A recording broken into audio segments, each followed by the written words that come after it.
Okay, guys, good morning, everyone. Welcome to another day in the world of. Okay, तो चालू करने से पहले आज का एक बार टारगेट आपको बता देता हूँ कि अपना क्या टारगेट रहेगा। पहली बात तो 200 सीरीज पूरी करनी है। 300 सीरीज में 300, 320, 330 एंड उसके साथ साथ ऑटोमेटेड एनवायरनमेंट 315 रिवीजन वीडियो से करोगे तो ही बेटर रहेगा साइड बाय साइड। फिर उसके बाद 450 और 500, इतने जो है ये सब टॉपिक्स हमें आज ट्राई करना है टू कवर। और ये क्या है मेन, आज जो पढ़ोगे वो 3-4 दिन, आज बेसिकली जो रिवाइज होगा वो 3-4 दिन आपके आगे स्केड्यूल में रहेंगे सारे स्टैंडर्ड्स। एंड ज़्यादा टाइम स्टैंडर्ड्स ही लेते। एंटिटीज़ जो है वो तो सेल्फी करनी पड़ेगी और वही आपके लिए बेस्ट बेनिफिशियल रहेगा। और जो दो अभी बाकी टॉपिक्स है, जैसे बैंक ऑडिट हो गया और जैसे आइटम्स हो गया, उसका आपको अलग से एकदम डिटेल्ड रिवीजन वीडियो मिल जाएगा और वो भी साइड बाय साइड करोगे तो आपके लिए बेटर रहेगा। ठीक है, चलिए बेटा, तुरंत से अपन क्या करते हैं, चालू करते हैं। आपकी जो फर्स्ट टॉपिक है जो है आपकी एसे 200। आ जाइए गाइस एकदम क्विकली टूवर्ड्स एसे 200। तो एसे 200 जो है उसका नाम क्या है, overall objectives of an independent auditor and conduct of audit in accordance with standards on auditing. तो यहाँ पे गाइस सबसे पहले आपको ऑब्जेक्टिव ऑफ ऑडिटर बताए गए। पहला ऑब्जेक्टिव क्या है ऑडिटर का, to obtain reasonable assurance that the financial statement as a whole are free from material misstatement whether due to fraud और error, thereby enabling the auditor to express an opinion that whether the financial statements in all material aspects are prepared as per financial reporting framework। क्या है auditor का काम, auditor का काम है कि उसे रीजनेबल अश्योरेंस चाहिए। Sir what do you mean bye reasonable assurance? Reasonable assurance is a high level of assurance but not a guarantee. But यहाँ पे क्या है, बेसिकली ऑडिटर बहुत ज़्यादा रिलायबिलिटी दे रहा है यूजर्स को कि आप जिस फाइनेंशियल स्टेटमेंट पर रिलाई कर रहे हैं वो ढंग से बनाए गए। तो ऑब्जेक्टिव ऑफ ऑडिटर क्या है, ऑब्टेन रीजनेबल अश्योरेंस कि financial statement as a whole. Sir what do you mean by financial statement as a whole? Balance sheet, PNL, cash flow statement, statement of changes in equity, notes to account, पूरे financial statements are free from material misstatement. कोई बड़ी गलती financial statement में नहीं है whether due to fraud और error. अगर auditor ये पता करता है तो उसको पता करके ऑडिटर क्या कर पाएगा, ओपिनियन दे पाएगा कि फाइनेंशियल स्टेटमेंट मटेरियल एस्पेक्ट्स में, मतलब ऑलमोस्ट जो बड़ी बड़ी चीज़ है फाइनेंशियल स्टेटमेंट में, they are prepared as per the financial reporting framework. Financial reporting framework का एग्जांपल हमने क्या लिया था, शेड्यूल 3, जो फॉर्मेट बताता है आपको balance sheet, PNL, statement of changes in equity, cash flow वगैरह का। दूसरा पैराग्राफ यहाँ पे क्या है guys, to report on financial statements and communicate as required by SS in accordance with auditors findings. मतलब क्या, ऑडिटर को बेसिकली एक बार पता चल गया कि कौन सा ओपिनियन देना है तो वो ऑडिटर क्या करेगा, फिनेंशियल स्टेटमेंट्स में रिपोर्ट बनाएगा, फिनेंशियल स्टेटमेंट पर रिपोर्ट बनाएगा और जो स्टैंडर्ड्स बोलते हैं उसके अनुसार जो फाइंडिंग्स है वो क्या करेगा, यूजर्स को कम्युनिकेट करेगा। रीजनेबल अश्योरेंस क्या है, reasonable assurance is different from absolute assurance. Absolute assurance is complete assurance और अ guarantee that the financial statement are free from material misstatement.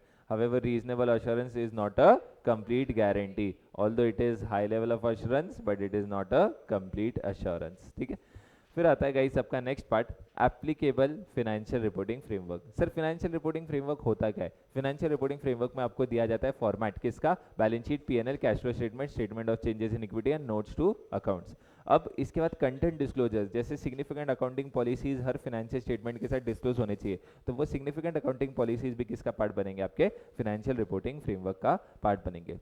Financial reporting framework कितने टाइप के होते हैं बच्चों, दो टाइप के होते हैं, एक होता है कंप्लायंस फ्रेमवर्क और दूसरा होता है fair presentation framework. Compliance framework क्या है, कटप्पा, वहीं पे फेयर प्रेजेंटेशन फ्रेमवर्क क्या है, बाहुबली। कटप्पा को तो वो बोलता है कि तू तो कुत्ता है कुत्ता, जो बोला तेरे को फॉलो करना पड़ेगा। तो ये जो है ना कंप्लायंस फ्रेमवर्क वो भी ऐसा है, जो उसको बोला वो फॉलो करेगा, ज्यादा दिमाग लगाएगा नहीं। It involves compliance with laws and regulations and financial reporting framework. Baahubali normally क्या करता है, नॉर्मली कंप्लाई करता है with the rules of financial reporting framework and laws and regulation. But कभी ऐसी जरूरत पड़ती है कि क्या करना पड़े कि it acknowledges to provide additional disclosures to achieve fair presentation. कभी कभी क्या होता है, फेयर प्रेजेंटेशन मीट नहीं हो पा रहा रहता है, तो अगर डिस्क्लोजर देखिए फाइनेंशियल स्टेटमेंट में फेयर प्रेजेंटेशन मीट होता है तो हम लोग क्या करेंगे, बेसिकली उसे यूज कर लेंगे। और आखिर में अगर फिर भी डिस्क्लोजर देख के भी फेयर प्रेजेंटेशन मीट नहीं होता है ना, तो एक्सेप्शनल केसेस में we will depart from the requirements of fair financial reporting framework. जैसे सुला और लीफो का केस याद है क्या, मतलब सुला फॉर एग्जांपल क्या करता है, inventory last in first out ऐसा मेथड यूज करता है, बट वो तो फाइनेंशियल रिपोर्टिंग फ्रेमवर्क में एक्सेप्टेबल नहीं है। तो एकदम एक्सट्रीमली रेयर केस में we will depart from the requirement of financial reporting framework in order to achieve fair presentation. ठीक है, इसके बाद हमने गाइस देखना चालू किया था प्रोफेशनल स्केप्टिज्म। प्रोफेशनल स्केप्टिज्म क्या है, एक एटीट्यूड जिसमें आता है ए बी सी। क्या आता है इसमें, ए बी सी। ए से आता है अ क्वेश्चनिंग माइंड, बी से being alert to conditions that may indicate possible misstatement due to fraud और एरर, और सी से क्या आता है critical assessment of audit evidence. ठीक है, तो प्रोफेशनल स्केप्टिज्म एक एटीट्यूड है जहाँ पे आप बेसिकली स्केप्टिकल रह रहे हो। सर स्केप्टिकल रहना मतलब क्या, हर चीज को क्वेश्चन करना। स्केप्टिकल रहना मतलब क्या है, क्वेश्चन करना हर चीज को, ऐसा क्यों किया, ऐसा ही क्यों किया, मतलब ये क्यों नहीं किया। तो बेसिकली ये क्या है, प्रोफेशनल स्केप्टिज्म एक एटीट्यूड है जिसपे आप क्या रखोगे, क्वेश्चनिंग माइंड। आप अलर्ट रहोगे for conditions that may indicate possible misstatement due to fraud और एरर, और आप क्रिटिकल असेसमेंट करोगे, मतलब एकदम डिटेल में चेक करोगे किसे, ऑडिट एविडेंस को। फिर प्रोफेशनल स्केप्टिसिज्म, अभी याद है क्या वो अपनी स्टोरी है ना, मुंबई अहमदाबाद, अहमदाबाद मुंबई, ये वाला पार्ट याद है क्या। तो यहाँ पे क्या है, professional scepticism includes being alert to for example audit evidence that contradicts other evidence obtained. मतलब क्या है, फॉर एग्जांपल इसमें अपने आपने एक्सटर्नल कंफर्मेशन से कुछ मंगाया और वो, और बेसिकली जो बुक्स ऑफ अकाउंट्स में जो वो मैच नहीं होता है, तो ये क्या है, audit evidence that contradicts other evidence obtained. Second, information that brings into question reliability of documents and responses to inquiries to be used as audit evidence, है ना। कभी कभी आपको लग रहा है कि जो डॉक्यूमेंट्स है वो रिलायबल नहीं लग रहे, या तो जो आपने पूछा मैनेजमेंट से और उनका जो रिप्लाई है वो आपको रिलायबल नहीं लग रहा है। फिर इसकी वजह से conditions that may indicate possible fraud, and last में circumstances that suggest need for audit procedures in addition to those required by SS. जैसे याद है आपको, मुंबई से अहमदाबाद 3800, अहमदाबाद से मुंबई 3800, मुंबई से Ahmedabad 8500, audit evidence that contradicts other evidence obtained. फिर इसके वजह से हमें लगा कि इनवॉइस फेक है और मैनेजमेंट क्या कर रही है, झूठ बोल रही है। Information that brings into question reliability of documents and responses to inquiries to be used as audit evidence. हमें लगा पक्का यहाँ पे क्या है, fraud, conditions that may indicate possible fraud. और हमने क्या लगाया, हमने ऐसे ऑडिट प्रोसीजर्स लगाए जो स्टैंडर्ड्स में भी नहीं बोले गए हैं। circumstances that need suggest need for audit procedure in addition to those required by SAs। अगर आप क्या करते हो, आप प्रोफेशनल स्केप्टिसिज्म मेंटेन करते हो थ्रू आउट द ऑडिट, तो उससे आपकी 3 रिस्क कम हो जाएगी। क्या बोला मैंने, अगर आप प्रोफेशनल स्केप्टिसिज्म मेंटेन करते हो थ्रू आउट द ऑडिट, उससे आपकी 3 रिस्क कम हो जाएगी। अच्छा, overlooking unusual circumstances, overgeneralizing when drawing conclusion from audit observation, using inappropriate assumption in determining nature, timing and extent of audit procedures and evaluating the result thereof। ये 3 risk जो है वो कम हो जाएगी। सर ओवरलुकिंग अनयूजुअल सर्कमस्टांसेस मतलब क्या, अगर हम बोलेंगे हाँ बराबर है चलता है, तो हम लोग कुछ अनयूजुअल, कुछ अलग नहीं पकड़ पाएंगे, तो वो रिस्क कम हो जाएगी अगर हम क्या है, अलर्ट है।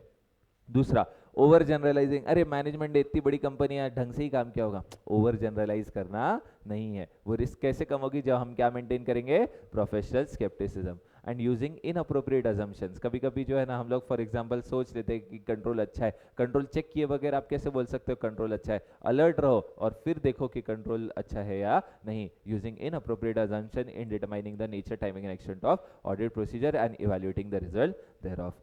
फिर इसके बाद एक बहुत इंपॉर्टेंट आंसर था जो था about inherent limitations of audit. Inherent limitations of audit क्या है sir, auditor can never give absolute assurance और a guarantee, auditor gives reasonable assurance. Why does auditor give reasonable assurance and not absolute assurance, it is due to inherent limitations of audit. अब inherent limitation of audit में ना basically 5 headers है आपके। पहला है not in the nature of investigation, दूसरा है future event, तीसरा है नेचर ऑफ फाइनेंशियल रिपोर्टिंग, चौथा है नेचर ऑफ ऑडिट प्रोसीजर्स, और पांचवा है timeliness of financial reporting and decrease in relevance of information over time. तो गाइस सबसे पहले तो audit is not in the nature of investigation. Investigation अलग होता है, ऑडिट अलग होता है, इसकी वजह से audit is not an official investigation, hence the auditor can not obtain absolute assurance the financial statement as a whole are free from material misstatement whether due to fraud और एरर। दूसरा आता है फ्यूचर इवेंट्स। फ्यूचर इवेंट्स और conditions जो है ना, अभी इसमें इंपॉर्टेंट वर्ड क्या था, adversely adversely adversely. Future events और conditions may affect the entity adversely. Adverse effects affect the entities ability to continue as a going concern, continue business. मतलब क्या होगा, फ्यूचर में क्या होगा वो आज आपको पता है क्या, नहीं, तो ये इवेंट्स आपको नेगेटिवली अफेक्ट करती है और ये जो है आपके बिजनेस पर इफेक्ट बेसिकली अच्छा खासा हो सकता है। एग्जांपल क्या है सर एडवर्स इवेंट्स का, changes in market condition and emergence of new product model और प्रोडक्ट। तीसरा आता है नेचर ऑफ फाइनेंशियल रिपोर्टिंग। अब फॉर एग्जांपल का ये प्रोजेक्टर है, प्रोजेक्टर कितने साल चलेगा और जब ये इसकी लाइफ खत्म होगी इसकी स्क्रैप वैल्यू क्या होगी मुझे आज पता है क्या, नहीं। बट जब मैं अकाउंटिंग करता हूँ, डेप्रिसिएशन निकालता हूँ, मैं क्या करता हूँ, cost minus scrap value divide by number of years. Number of years भी भाई क्या है, जजमेंट।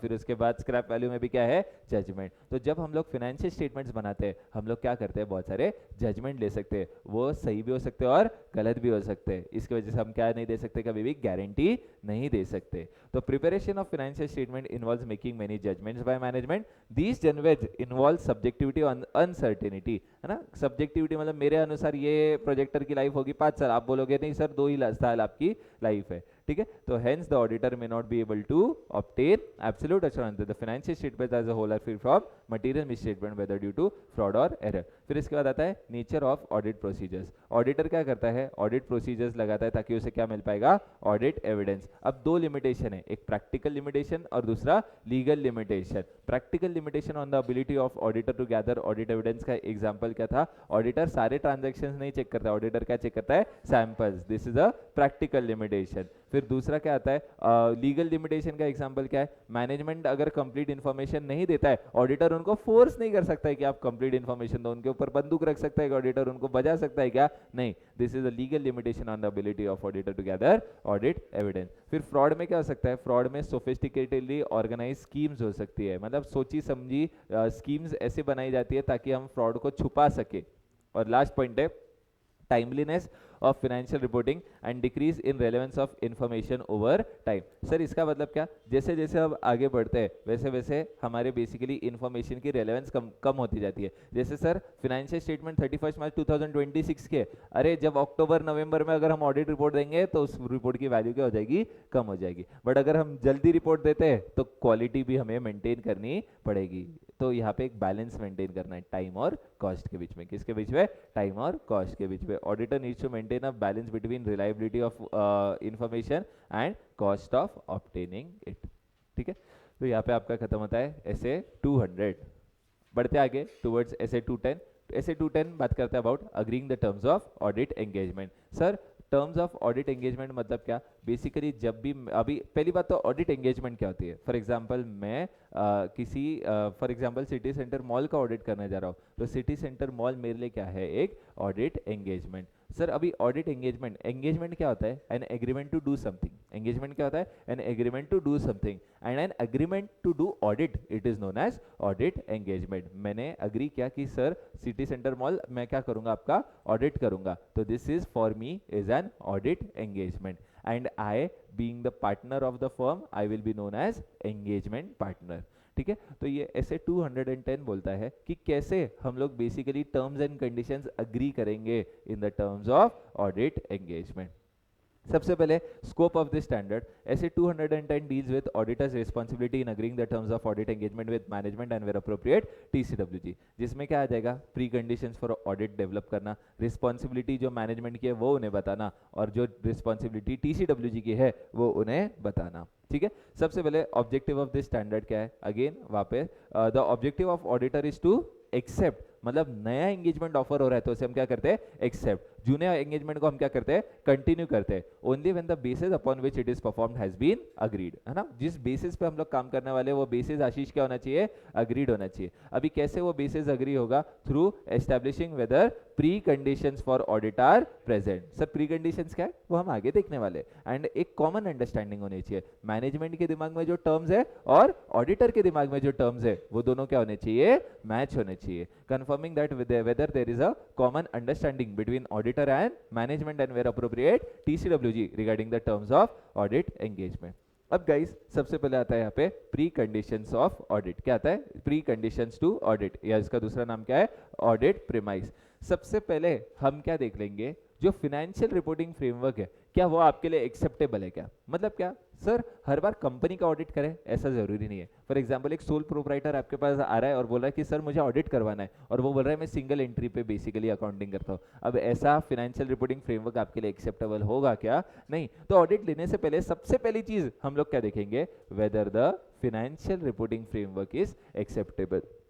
फिर उसके बाद हम लोग क्या करने का, बोलने का मैनेजमेंट अगर आपको मेरे से ऑडिट करवाना है ना तो आपको है ना मुझे एक लेटर साइन करके देना पड़ेगा. क्या करना पड़ेगा? एक लेटर साइन करके देना पड़ेगा. हम एक एग्रीमेंट लेंगे किससे? मैनेजमेंट से और वेयर अप्रोप्रिएट TCWG से, कि they understand and acknowledge their responsibility.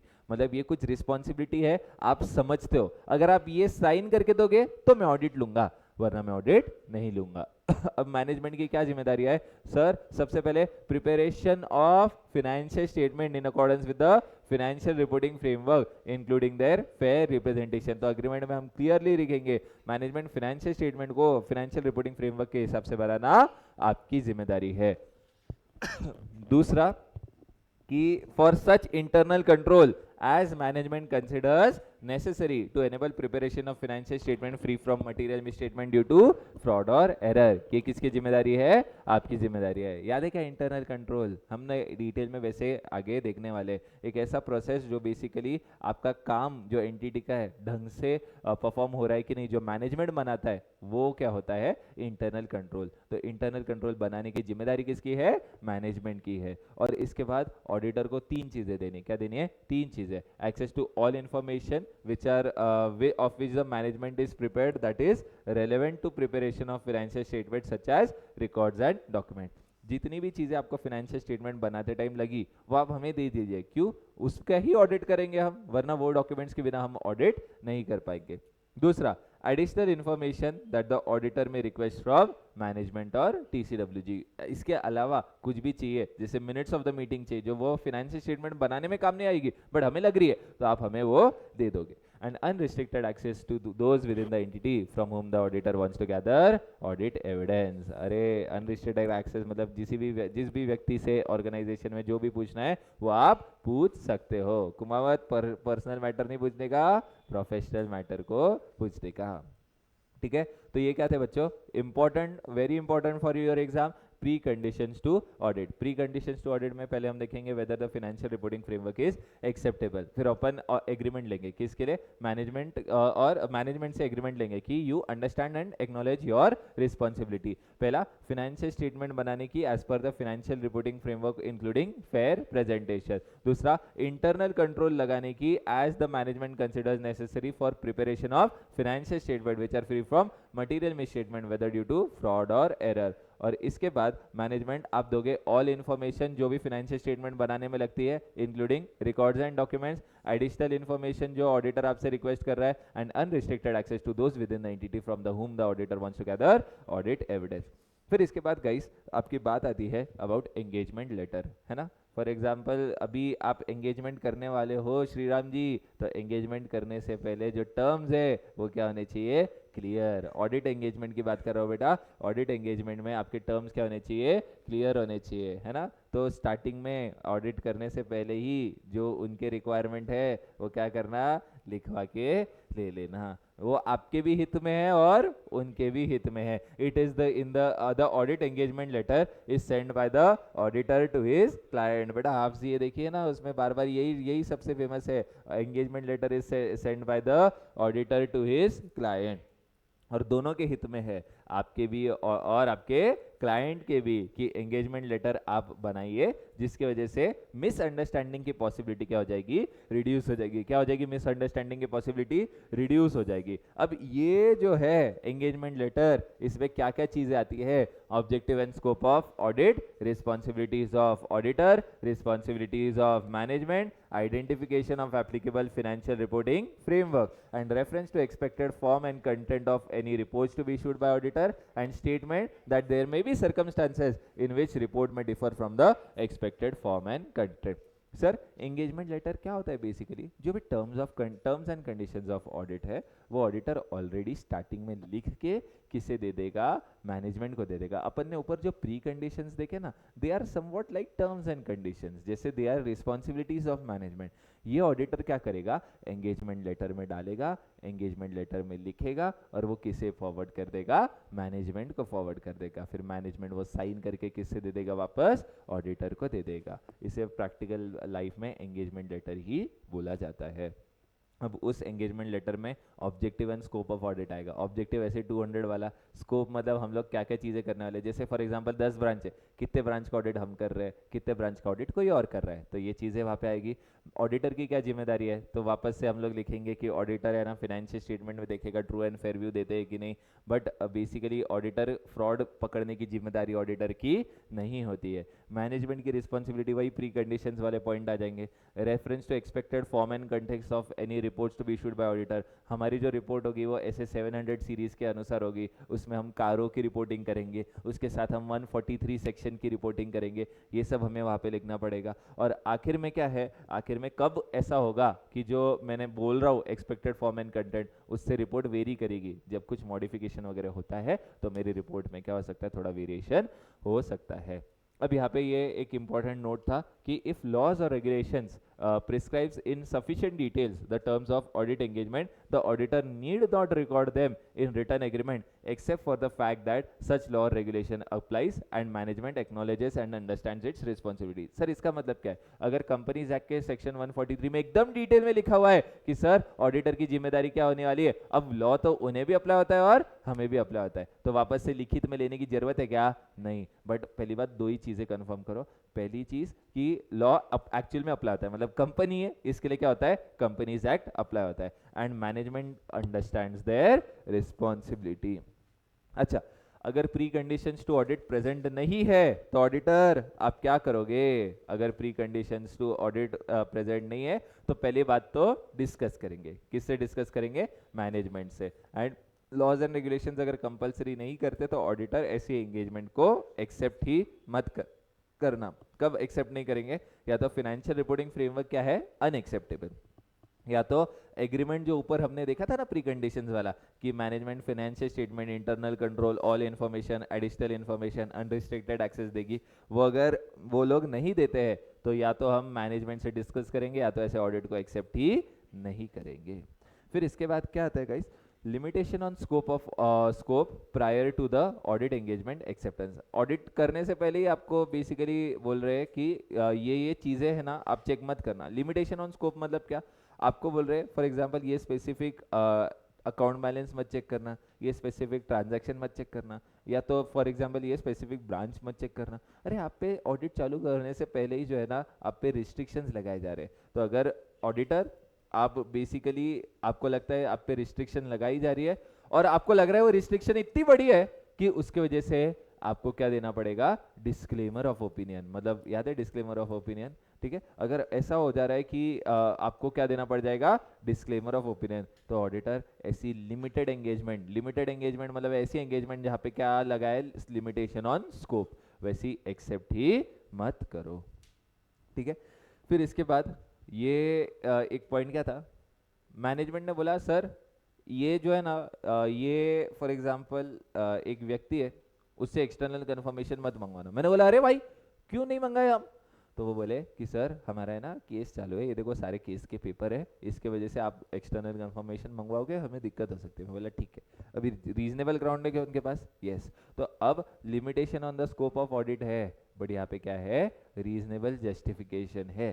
तो अब ऐसे केस में क्या है, a request from the entity for auditor to change the terms of audit engagement। कब कब हम लोग चेंज कर सकते हैं terms of audit engagement, पहला change in circumstances affecting the need for the service. अरे कम काम करने बोले ना तो दिक्कत है, ज्यादा काम करने बोले ना तो दिक्कत नहीं है, फीस भी ज्यादा बोल देने की फीस भी ज्यादा मिल जाएगी, ठीक है। Change in circumstances affecting the need for the service, जैसे पहले क्या लगता था एएस, अब क्या लगता है इंड एस, तो बेसिकली हम क्या कर सकते हैं, बेसिकली काम जो टर्म्स ऑफ ऑडिट एंगेजमेंट है उसे चेंज कर सकते हैं।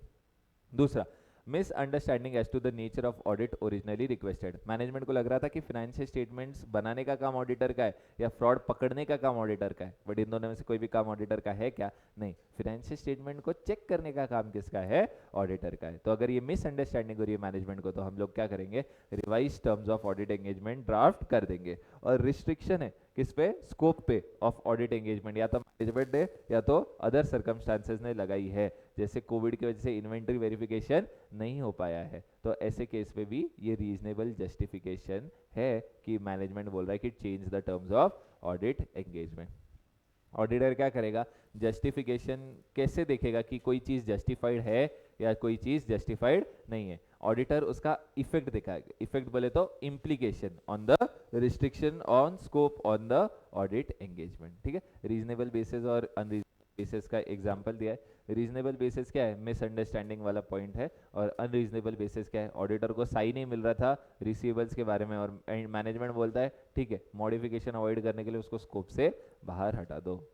ठीक है, फिर इसके बाद एक हाई लेवल क्वेश्चन, अभी तक तो नहीं आया है बट आपका वो पेपर हो सकता है जहाँ पे क्या हो कि ये क्वेश्चन आ जाए।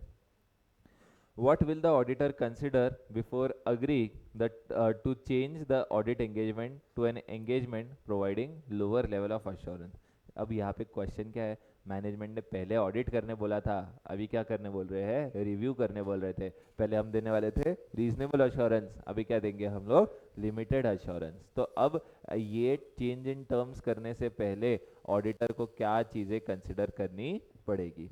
If prior to completing the audit engagement, auditor is requested to change the engagement to an engagement that provides lower level of assurance, auditor क्या देखेगा? Whether there is reasonable justification of doing so. And before agreeing to change in engagement to a review or a related service, auditor needs to assess any legal or contractual implication of change. For example sir, law में ही लिखा है कि audit ही करना पड़ेगा, review नहीं कर सकते, तो अपन चेंज कर सकते हैं क्या टर्म्स? नहीं। बट शेयर होल्डर्स ने आपको अपॉइंट करते टाइम बोला है कि ऑडिट ही करना पड़ेगा, रिव्यू नहीं चलेगा, तो भी अपन चेंज कर पाएंगे क्या? नहीं। तो लीगल या कॉन्ट्रैक्चुअल इम्प्लीकेशंस कुछ रहेंगे तो आपको वो देखना पड़ जाएगा। If auditor concludes that reasonable justification है कि ऑडिट को अपन क्या करे? रिव्यू में कन्वर्ट करे, the audit work performed up to the date of change may be relevant to the change engagement. Sir ये पॉइंट क्या है?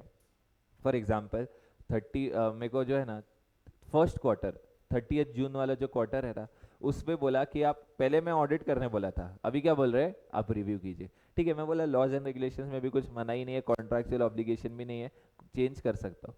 तो मैंने क्या किया? बेसिकली 30 जून के लिए काम करना चालू कर दिया था 10 जुलाई तक। फिर 10 जुलाई को उन्होंने बोला कि आप क्या करो, ये टर्म्स को चेंज कर दो, मतलब अब ऑडिट मत करो, आप क्या करो? रिव्यू करो। कब बोला? 10 जुलाई। बट 1 जुलाई से 10 जुलाई मैंने काम किया ना, तो वो जो 10 दिन का काम है वो मेरे लिए क्या रहेगा? रेलेवेंट रहेगा, है ना? क्योंकि ऑडिट पे तो उल्टा मेरे ज्यादा चेकिंग की होगी, रिव्यू में क्या करता हूँ? कम चेकिंग। तो वो 10 दिन जो मैंने काम किया है ना, वो मेरे लिए क्या रहेगा? रेलेवेंट रहेगा। अरे बट यूजर जो है ना, वो बेचारे बहुत कंफ्यूज हो जाते कि अरे क्या किया है, पहले ये किया था फिर वो किया। ऐसा बोलना अपने रिपोर्ट में नहीं। in order to avoid confusion for the reader, the report would not include reference to original audit engagement. अच्छा, पहले ऑडिट करने बोला था, अभी रिव्यू करने बोला था, ऐसे रिपोर्ट में लिखेंगे क्या?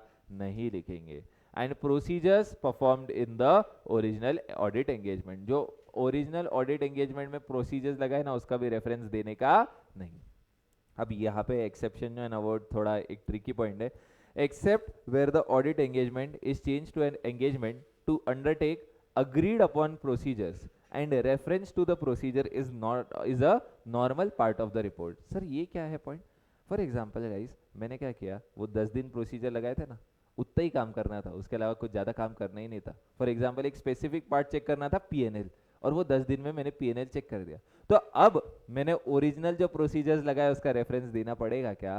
हाँ, क्योंकि अग्रीड अपॉन प्रोसीजर्स, मैनेजमेंट ने जो बोला है ना, मैंने वही किया है, उसके अलावा ज़्यादा कुछ चेकिंग नहीं किया। पीएनएल की चेकिंग की है, बैलेंस शीट की चेकिंग नहीं की। तो ऐसे केस में ओरिजिनल ऑडिट प्रोसीजर्स का रेफरेंस हम लोग दे सकते हैं। Except where audit engagement is change to an engagement to undertake agreed upon procedures and reference to the procedures is a normal part of the report.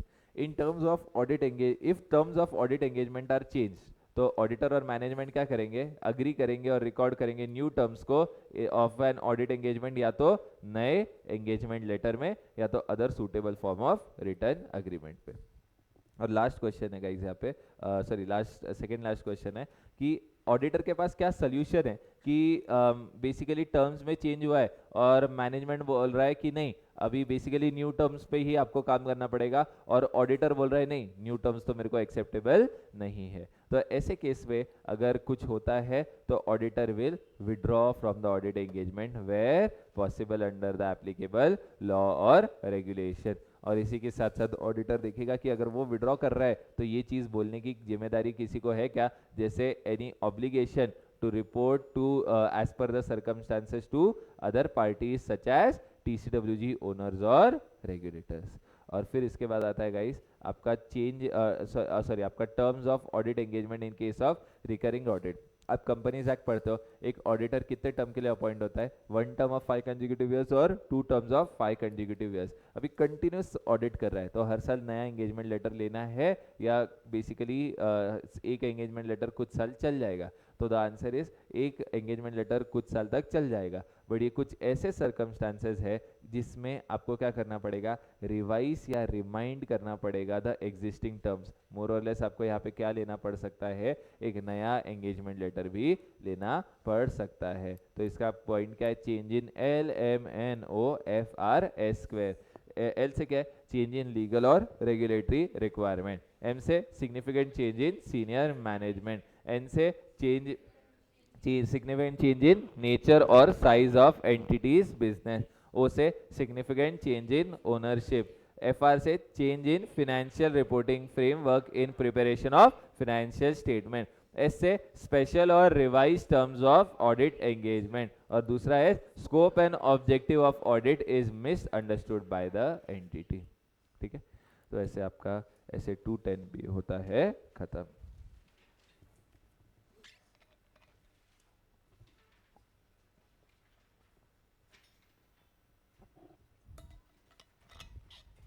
चलो बढ़े आगे आगे, नेक्स्ट स्टैंडर्ड है यहाँ पे ऐसे 220।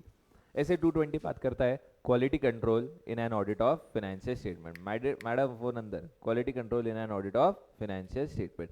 अब ऑडिटर का इस स्टैंडर्ड के अनुसार क्या ऑब्जेक्टिव है, the objective of auditor is to implement QCPP।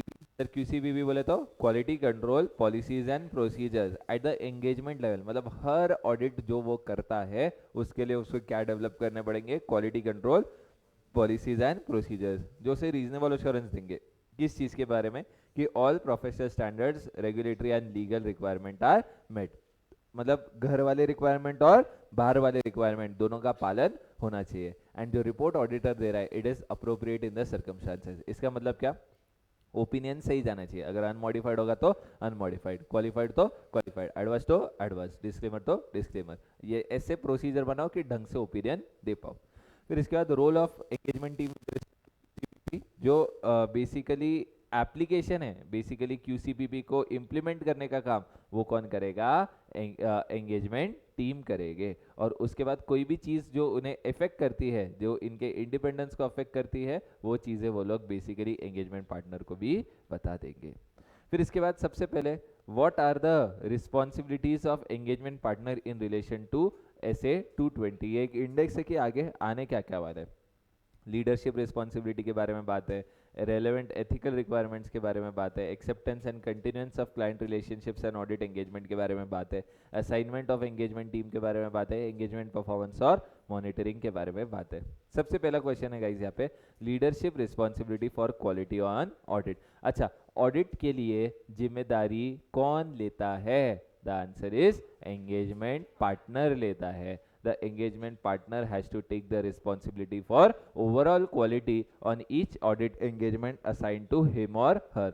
और इस जिम्मेदारी के चलते एंगेजमेंट पार्टनर क्या क्या चीजें एम्फसाइज करेगा एंगेजमेंट टीम को, जो भी पूछता है बिंदास पूछ, बिल्कुल भी डरने की जरूरत नहीं है। याद है क्या मैंने बोला था, फर्स्ट ऑडिट एंगेजमेंट में गए थे, सर हमको बोले केबिन में चलो आपको ब्रीफिंग देनी है, उन्होंने पहला क्वेश्चन क्या बोला, जो भी पूछता है बिंदास पूछो, डरने की जरूरत नहीं है, मैं आप पे भड़कूंगा नहीं। Ability to raise concern without the fear of reprisal, आपको क्या करना है, बाहर वाली रिक्वायरमेंट का कंप्लाई करना है। सर पहले बाहर वाली के बारे में सोचते हैं, बेसिकली रिक्वायरमेंट बेटा, performing work that complies with the professional standards, legal and regulatory requirement. But फिर घर वाली के बारे में भी सोचते हैं, requirement compliance with QCPP as applicable.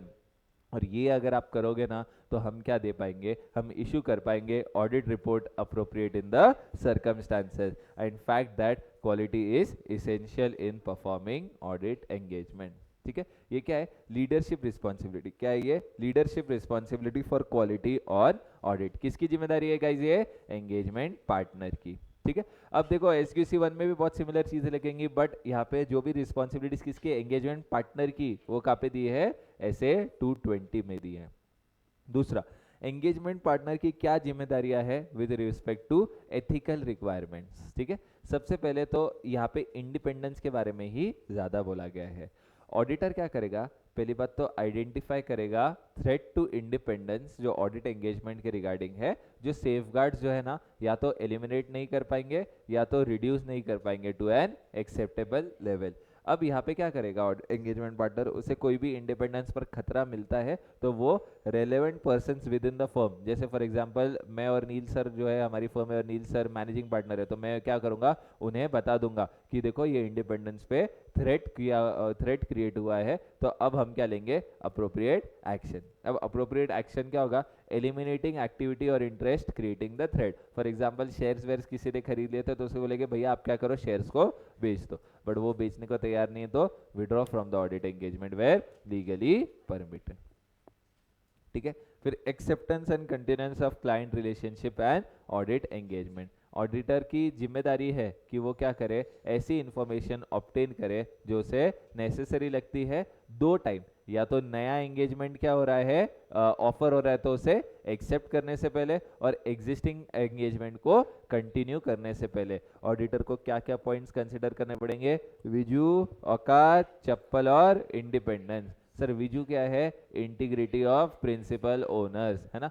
Vijay Mallya का ऑडिट लोगे क्या, नहीं, उसकी कोई भी कंपनी का नहीं, क्यों, बिकॉज उसकी इंटीग्रिटी में खोट है, इंटीग्रिटी ऑफ प्रिंसिपल ओनर। फिर आता है औकात। औकात मतलब क्या, बेसिकली देखो इतनी बड़ी एंटरप्राइज है, तुम्हारे पास इतने लोग हैं क्या जो इसका ऑडिट टाइम में कंप्लीट कर पाएंगे, जिसे हम क्या बोलते हैं, competence of engagement team and consideration of necessary capabilities including time and resources. फिर क्या था, चप्पल। फॉर एग्जाम्पल एक आर्टिकल को हमने क्या किया था, भेजा था, उसको पिछली बार चप्पल से मारा था उन लोगों ने, तो अभी ऐसे केस में हम लोग वापस उसका ऑडिट करने जाएंगे क्या, नहीं। Significant matters arising during current और प्रीवियस ऑडिट। और चौथा क्या था, इंडिपेंडेंस, क्या था, कंप्लायंस विद एथिकल रिक्वायरमेंट। ठीक है, फिर इसके बाद गाइज आता है आपका असाइनमेंट ऑफ एंगेजमेंट टीम, है ना। बेसिकली जो एंगेजमेंट टीम है उनको हम लोग जो काम है उसके कंपिटेंस और कैपेबिलिटीज के अनुसार देंगे, ताकि वो काम किसके हिसाब से कर पाए, professional standards and legal and regulatory requirement. फिर ICAI को बहुत प्यारा लगता है ये वाला part, engagement quality control review. कौन से एंटिटीज के केस पे कंपलसरी है, लिस्टेड एंटिटीज के केस पे कंपलसरी है, और कोई भी एंटिटी है जहाँ पे फर्म को लगता है EQC रिव्यू करना चाहिए तो वो लोग करेंगे। तो पहला पॉइंट ये क्या है, एंगेजमेंट पार्टनर की क्या जिम्मेदारी है रिलेटिंग टू EQC रिव्यू। सबसे पहले याद है मैंने बोला था हमारे फर्म में दो पार्टनर थे, एक सीनियर पार्टनर और एक मैनेजिंग पार्टनर, वो EQC रिव्यू का काम करते थे। तो सबसे पहले देखना है कि whether EQC reviewer has been appointed. पहला क्या करना है, हमें देखना है whether EQC reviewer has been appointed. दूसरा, we will discuss significant matters arising during the audit engagement including those identified during EQC review by the EQC reviewer। अभी वो फॉर एग्जांपल हमने मैनेजिंग पार्टनर को क्या बना दिया, EQC रिव्यूअर बना दिया, फिर हम उनसे डिस्कस करेंगे, वो हमसे डिस्कस करेंगे। हमें कोई सिग्निफिकेंट मैटर्स लगते हम उन्हें बताएंगे, उन्हें कोई सिग्निफिकेंट मैटर्स लगते EQC रिव्यू के दौरान वो हमें बताएंगे। एंड आखिर में not date the auditor's report until completion of EQC review. तो पहले EQC रिव्यू होगा, उसके बाद ही ऑडिट रिपोर्ट जाएगी, उससे पहले ऑडिट रिपोर्ट जा नहीं सकती है। अच्छा, झगड़ा हो गया, किसी में झगड़ा हो गया, एंगेजमेंट टीम, एंगेजमेंट पार्टनर, या एंगेजमेंट पार्टनर EQC रिव्यूअर, या EQC रिव्यूअर और जिससे कंसल्ट लिया था एंगेजमेंट पार्टनर, इनमें झगड़ा हुआ, तो फर्म को क्या करना पड़ेगा, पॉलिसीज एंड प्रोसीजर्स बना पड़ने पड़ेंगे for dealing with and resolving such differences in opinion. Other responsibilities क्या है गाइस आपके एंगेजमेंट पार्टनर की? Providing direction, supervision and performance of audit engagement in accordance with professional standards and legal and regulatory requirement, audit report appropriate in the circumstances में देने का, audit documentation review करने का responsibility है, साई लेने का रिस्पॉन्सिबिलिटी है before issuing audit report, and consultation difficult matters पे लेने की जिम्मेदारी किसकी है? एंगेजमेंट पार्टनर की। फिर इसके बाद गाइज नेक्स्ट क्वेश्चन आता है मॉनिटरिंग। क्या आता है नेक्स्ट क्वेश्चन? मॉनिटरिंग। एक इफेक्टिव सिस्टम होना चाहिए क्वालिटी कंट्रोल्स का जो मॉनिटरिंग प्रोसेस पे दिया गया है, ताकि फर्म क्या करे? रीजनेबल अश्योरेंस ले पाए कि जो पॉलिसीज एंड प्रोसीजर्स है ना relating to the system of quality control, they are relevant, adequate and operating effectively. अभी एंगेजमेंट पार्टनर क्या चीज़ें कंसिडर करेगा गाइज मॉनिटरिंग प्रोसेस के दौरान? बेसिकली जो नीचे बताई गई है, बट क्वेश्चन क्या है?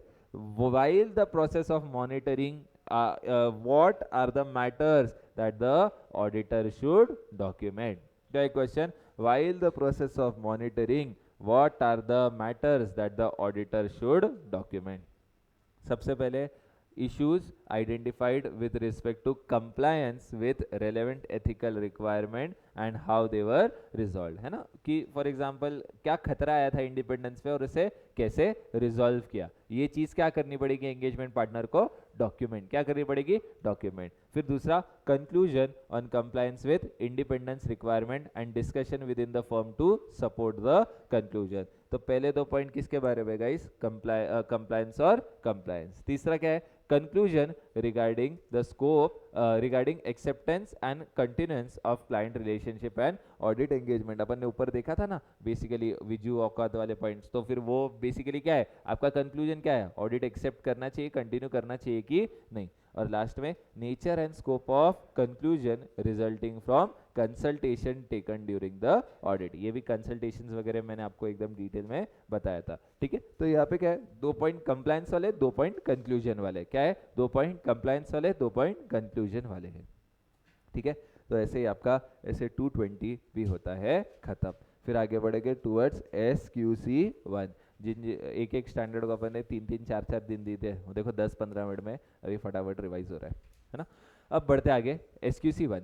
सर ऐसे 220 और SQC1 में फ़र्क क्या है? ऐसे 220 लगता है ओनली फॉर ऑडिट्स, बट जो ऑडिटर बाकी जो एक CA प्रैक्टिशनर जो अलग अलग काम करता है, जैसे ऑडिट, जैसे रिव्यू, या तो जैसे रिलेटेड सर्विसेज, उन सब चीज़ें पे क्या लगता है? SQC1। SQC1 बात करता है quality control for firms that perform audit and review of historic financial information and other assurance and related service engagement.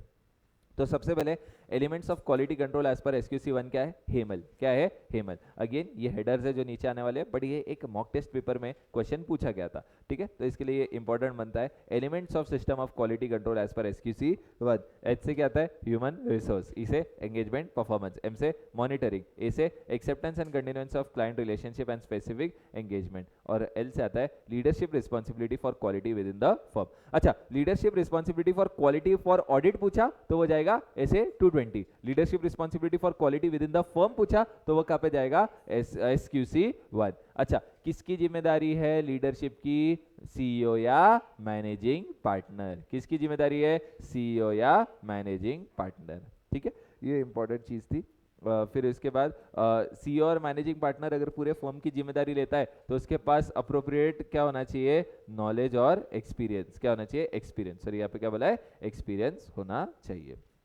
आ जाइए आगे। फिर guys acceptance and continuance of client relationship, वो बहुत सेम था। किसके जैसा सेम था? एकदम आपके ऐसे 220 जैसा। फिर उसके बाद इम्पॉर्टेंट जो क्वेश्चन था कि आप इंटीग्रिटी ऑफ क्लाइंट कैसे से आप पता करोगे। जैसे इंटीग्रिटी वाला पॉइंट याद है क्या? विजू वाला, वो क्या था? Integrity of client. तो यहाँ पे क्या बोला है कि इंटीग्रिटी ऑफ क्लाइंट आप लोग कैसे पता करोगे। अब इंटीग्रिटी ऑफ क्लाइंट पता करने के लिए ना आपके 3 पॉइंट थे क्लाइंट वाले, 2 पॉइंट थे प्रिंसिपल ओनर की मैनेजमेंट TCWG, एक लिमिटेशन ऑन स्कोप वाला पॉइंट था और एक रीजन वाला कुछ पॉइंट था, ठीक है। क्लाइंट क्या क्या पॉइंट थे? इंटीग्रिटी वेरीफाई करनी है हमें। किसकी इंटीग्रिटी वेरीफाई करनी है? क्लाइंट की इंटीग्रिटी वेरीफाई करनी है। तो पहले पॉइंट थे क्लाइंट वाले। Nature of client's operations including business practices, client क्या बिजनेस करता है और उसका बिजनेस करने का तरीका क्या है। जैसे फॉर एग्जांपल बिल्डर है, बिल्डर में बेसिकली वाइट ब्लैक का बहुत केस हो सकता है, पहले उसका नाम ऑलरेडी खराब है, तो यहाँ पे उसकी इंटीग्रिटी का आपको पता चल सकता है। Nature of client's operations including business practices. दूसरा, client might be involve in money laundering और अदर क्रिमिनल एक्टिविटीज, पता है उसने 3 मर्डर किए, तो उसका ऑडिट करने से पहले देख लो भैया उसकी इंटीग्रिटी कैसी है। फिर client is aggressively concern with maintaining the firm fees as low as possible. वो बोलता है अरे ऑडिट कुछ नहीं होता है, तुम लोग टाइम पास करते हो, बस तुम लोग क्या है फटाफट काम करो, खत्म करो, कम पैसे में तमाम करो। अब ऐसा अगर वो सोचता है अकाउंटिंग फंक्शन के बारे में, मतलब उसकी इंटीग्रिटी में क्या है, खोट है। ठीक है, क्लाइंट वाले 3 पॉइंट क्या थे, nature of client's operation including business practices, client might be involve in money laundering और other criminal activities, client is aggressively concerned with maintaining firm fees as low as possible. फिर दूसरा था principal owner की management और TCWG, identity and business reputation of principal owners की management TCWG, है ना। Identity मतलब बेसिकली मार्केट में जो है उनका क्या नाम है, एंड बिजनेस रेपुटेशन वही सब बातें करता है। और दूसरा attitude of principal owner key management and TCWG like aggressive interpretation of accounting standards and towards the internal control environment, है ना। वो फॉर एग्जांपल हर चीज को खुद के फायदे के लिए या तो प्रॉफिट बढ़ाने के लिए या तो प्रॉफिट कम करने के लिए यूज कर रहे हैं, मतलब ऐसा ही कर रहे हैं, या तो हर चीज से प्रॉफिट बढ़ा रहे हैं या तो हर चीज से प्रॉफिट कम कर रहे हैं, तो बेसिकली लगेगा उनकी इंटीग्रिटी में क्या है, खोट। फिर indications of inappropriate limitation on the scope of work, है ना। आपको बोल रहे ये काम नहीं करने का, वो काम नहीं करने का, क्यों, क्योंकि इनकी इंटीग्रिटी में क्या है, खोट है। And reasons for appointment of the firm and non reappointment of previous firm, कि पिछले वाले को क्यों निकाला और आपको क्यों अपॉइंट किया, उसके बेसिस पे आपको एक रीजन पता चल सकती है कि उसकी इंटीग्रिटी में खोट है या नहीं। ठीक है, तो ये क्या था गाइस, ये था आपका एक इंपॉर्टेंट आंसर जो बात करता है कि कैसे आप वेरीफाई करोगे क्या, इंटीग्रिटी ऑफ द क्लाइंट। फिर इसके बाद है ना गाइस, एथिकल रिक्वायरमेंट्स के बारे में बात होती है। एथिकल रिक्वायरमेंट में आता है पिकॉप, क्या आता है, PICOP professional competence and due care, integrity, confidentiality, objectivity और प्रोफेशनल बिहेवियर। इसे एथिक्स में हम और ज़्यादा डिटेल में डिस्कस करेंगे। अच्छा, अब फर्म ने क्या करना चाहिए, रीजनेबल अश्योरेंस लेना चाहिए कि उसके पर्सनल ने इंडिपेंडेंस मेंटेन करना चाहिए as required by the code. Engagement partner का क्वेश्चन पूछा होता तो ये कहाँ पे जाता, 220 पे, बट किसका बोला है यहाँ पे, फर्म का, तो फर्म का इसलिए यहाँ पे किधर आएगा ये, SQC 1 में। ठीक है, अब याद है फॉर एग्जाम्पल समीक्षा जो है वो मेरे एंगेजमेंट टीम मेंबर है, तो मैं क्या ये अपन ने क्लास पे एग्जाम्पल लिया था, तो मैंने क्या किया, मैंने उसको बताया देख ये ऑडिट हम लोग करने जा रहे हैं, ये ऑडिट पे हम लोग आपको भेज रहे हैं। Engagement partner shell provide relevant information to the about the engagement to the personnel of the firm। अब समीक्षा बोली अरे सर ये तो मेरे मामा की कंपनी है, तो उसने क्या किया, मुझे इंफॉर्मेशन दे दी, personnel shall notify any threat to independence to engagement partner. ठीक है, मैंने पहले इंफॉर्मेशन दी टीम को, टीम ने फिर इंफॉर्मेशन दी मुझे, engagement partner provide relevant information to engage about engagement to personnel of the firm, personnel मतलब एंगेजमेंट टीम, फिर एंगेजमेंट टीम मतलब पर्सनल क्या करेंगे, नोटिफाई करेंगे any threat to independence to engagement partner.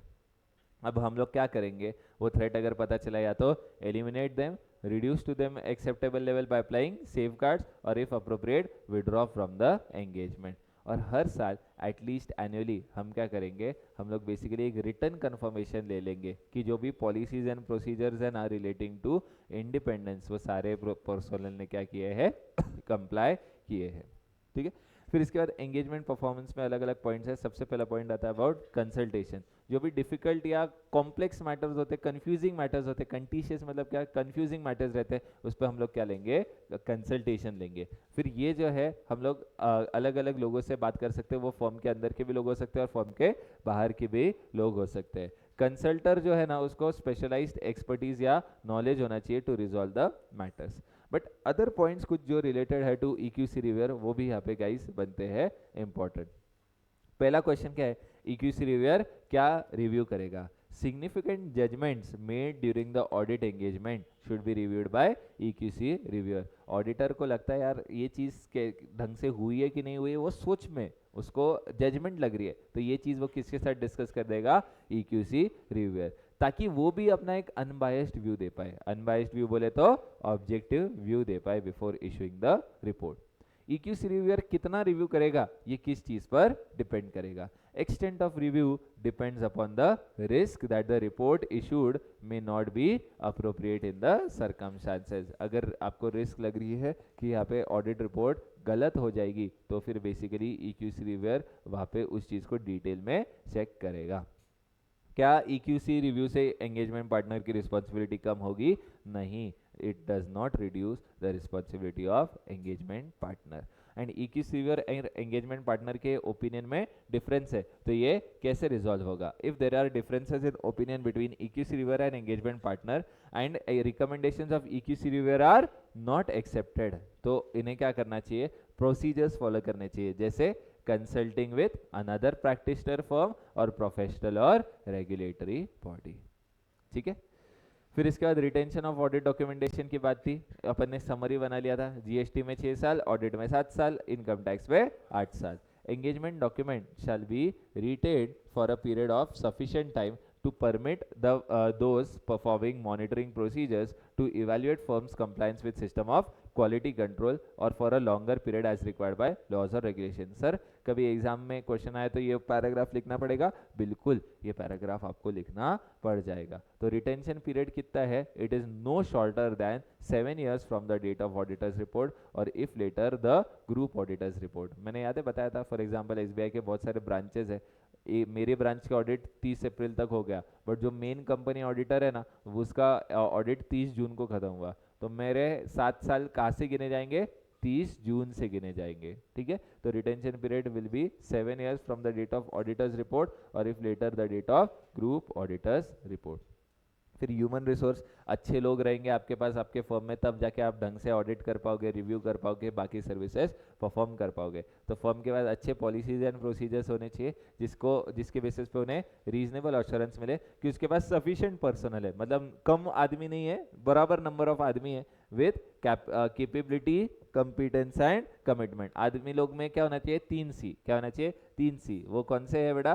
Capability, commitment और competence. किसका? Ethical principles को commitment होना चाहिए उनका, तब जाके वो एंगेजमेंट जो है वो परफॉर्म कर पाएंगे as per professional standards and legal and regulatory requirement. ये एनेबल करेगा एंगेजमेंट पार्टनर की फर्म को टू इशू और audit report appropriate in the circumstances. ठीक है. ये पॉलिसीज एंड प्रोसीजर में क्या आएगा? पहले एम्प्लॉय को हायर करना है, जैसे बोलते हैं रिक्रूटमेंट. अभी फ्री में तो काम करेगा नहीं, तो देंगे उसे पैसा, बोले तो कंपनसेशन. फिर काम करवाना है तो देनी पड़ेगी ट्रेनिंग, जैसे साल खत्म होगा उसको अप्रेजल देना पड़ेगा, बोले तो करियर डेवलपमेंट, और कैसा काम कर रहा है नहीं कर रहा है उसे बोलना पड़ेगा, बोले तो परफॉर्मेंस इवैल्यूएशन.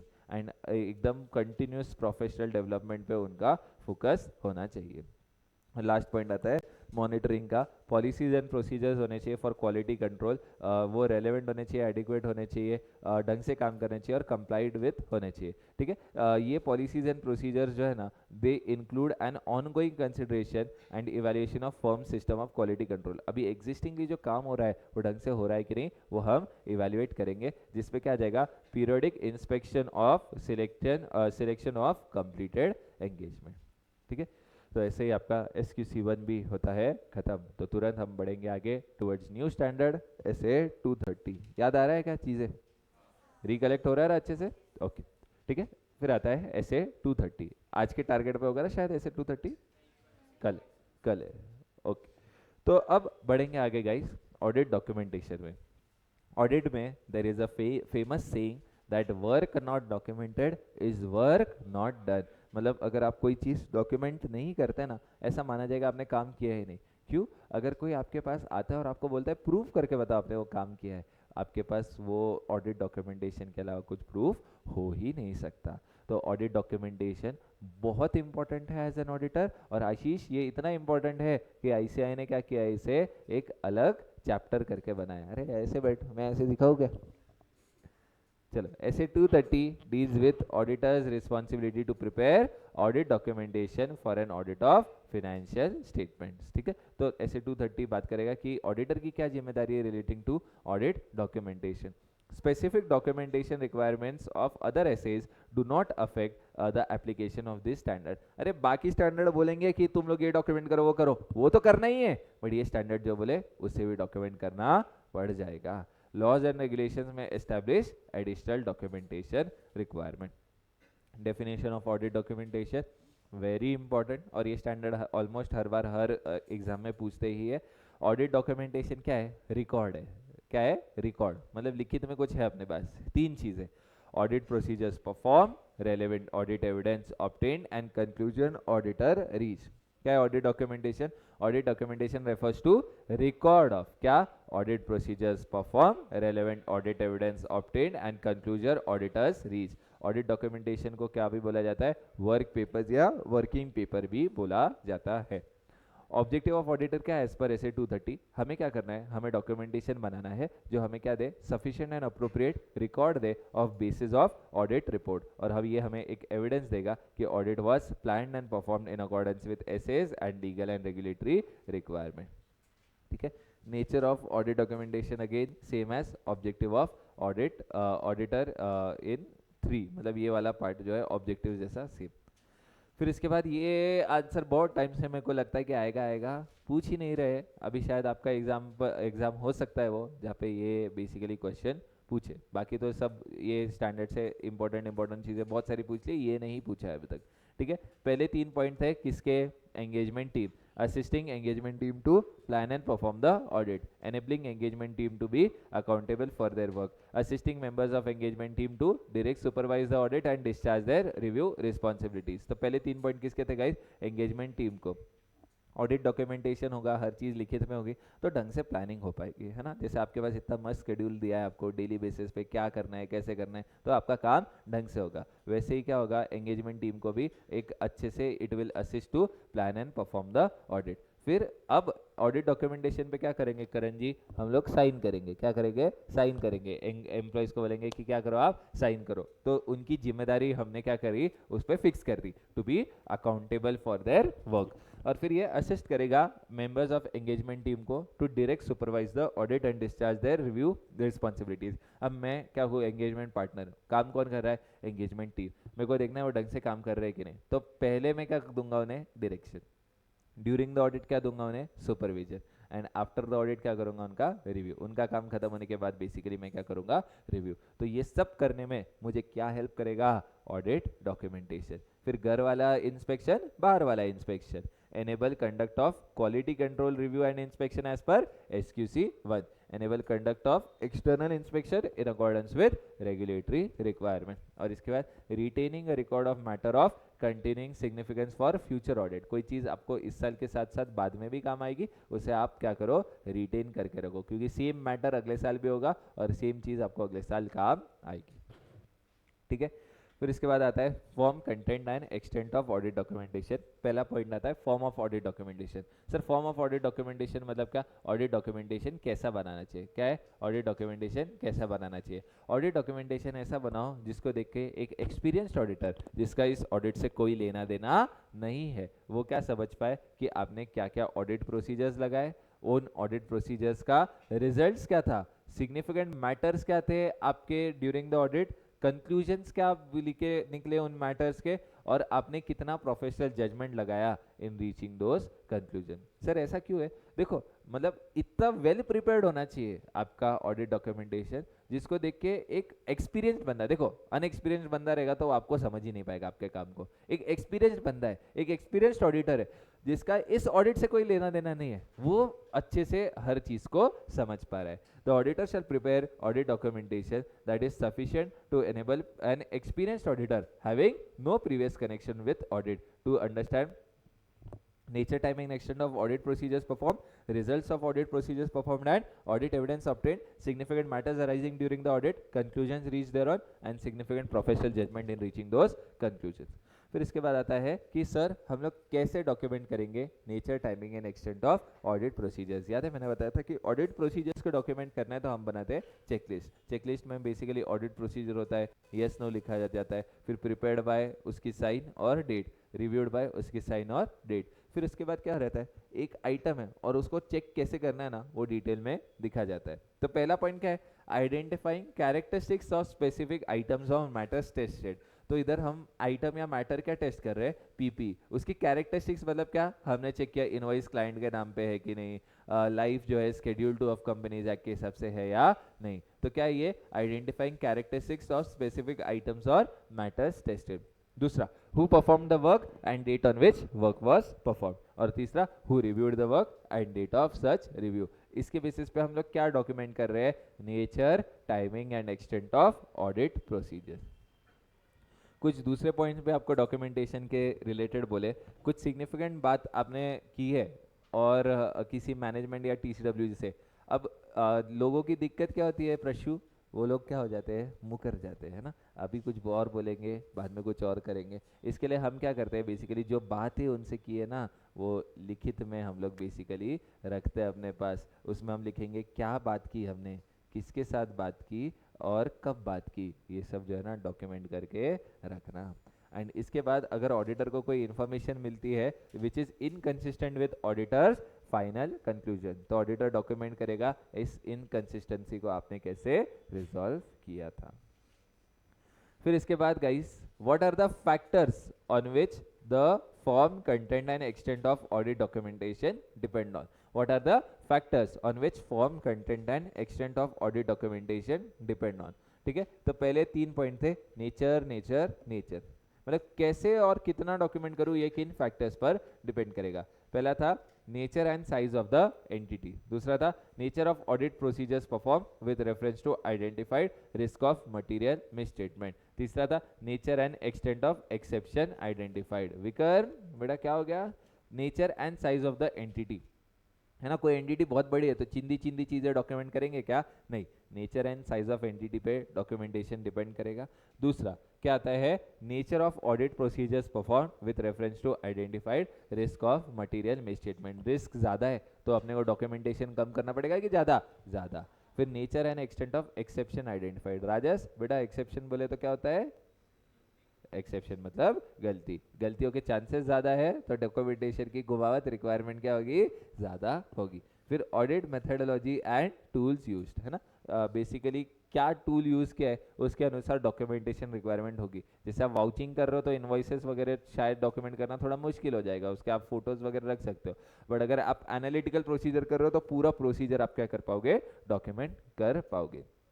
फिर significance of audit evidence obtained, वो कितना इंपॉर्टेंट है ऑडिट एविडेंस, तो अगर इंपॉर्टेंट ज्यादा है तो डॉक्यूमेंटेशन की रिक्वायरमेंट क्या हो जाएगी, ज्यादा। And need to document conclusion और basis for conclusion for the work perform. तो इस पे सीक्वेंस क्या था, पहले 3 पॉइंट थे, नेचर, फिर मेथोडोलॉजी और टूल्स यूज करेंगे तो क्या मिलेगा, ऑडिट एविडेंस, और उसके बेसिस पे हम क्या देंगे, कंक्लूजन देंगे। ठीक है, फिर इसके बाद guys example of audit documentation, audit documentation में क्या चीजें आएंगी और ऑडिट डॉक्यूमेंटेशन में क्या चीजें नहीं आएंगी।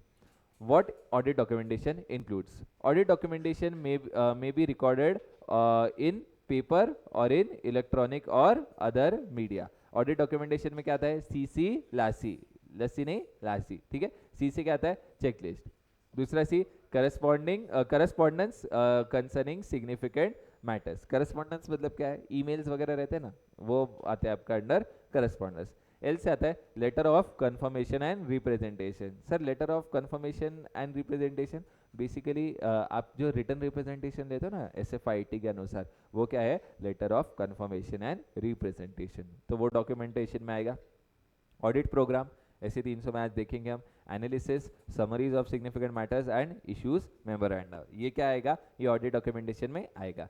बट इंपॉर्टेंट पार्ट भी क्या है कि ऑडिट डॉक्यूमेंटेशन में क्या क्या नहीं आएगा, superseded drafts of working papers and financial statement. Sir superseded drafts बोले तो फॉर एग्जांपल मैंने क्या किया, एक फाइल बना रहा था फाइनेंशियल स्टेटमेंट्स की, वर्जन 1 2 3 4 5 था, तो वर्जन 5 फाइनल था, तो वर्जन 1 to 4 को क्या कर सकते हैं हम लोग, डिलीट कर सकते हैं। Superseded drafts and working papers audit documentation में नहीं आए तो भी चलेगा।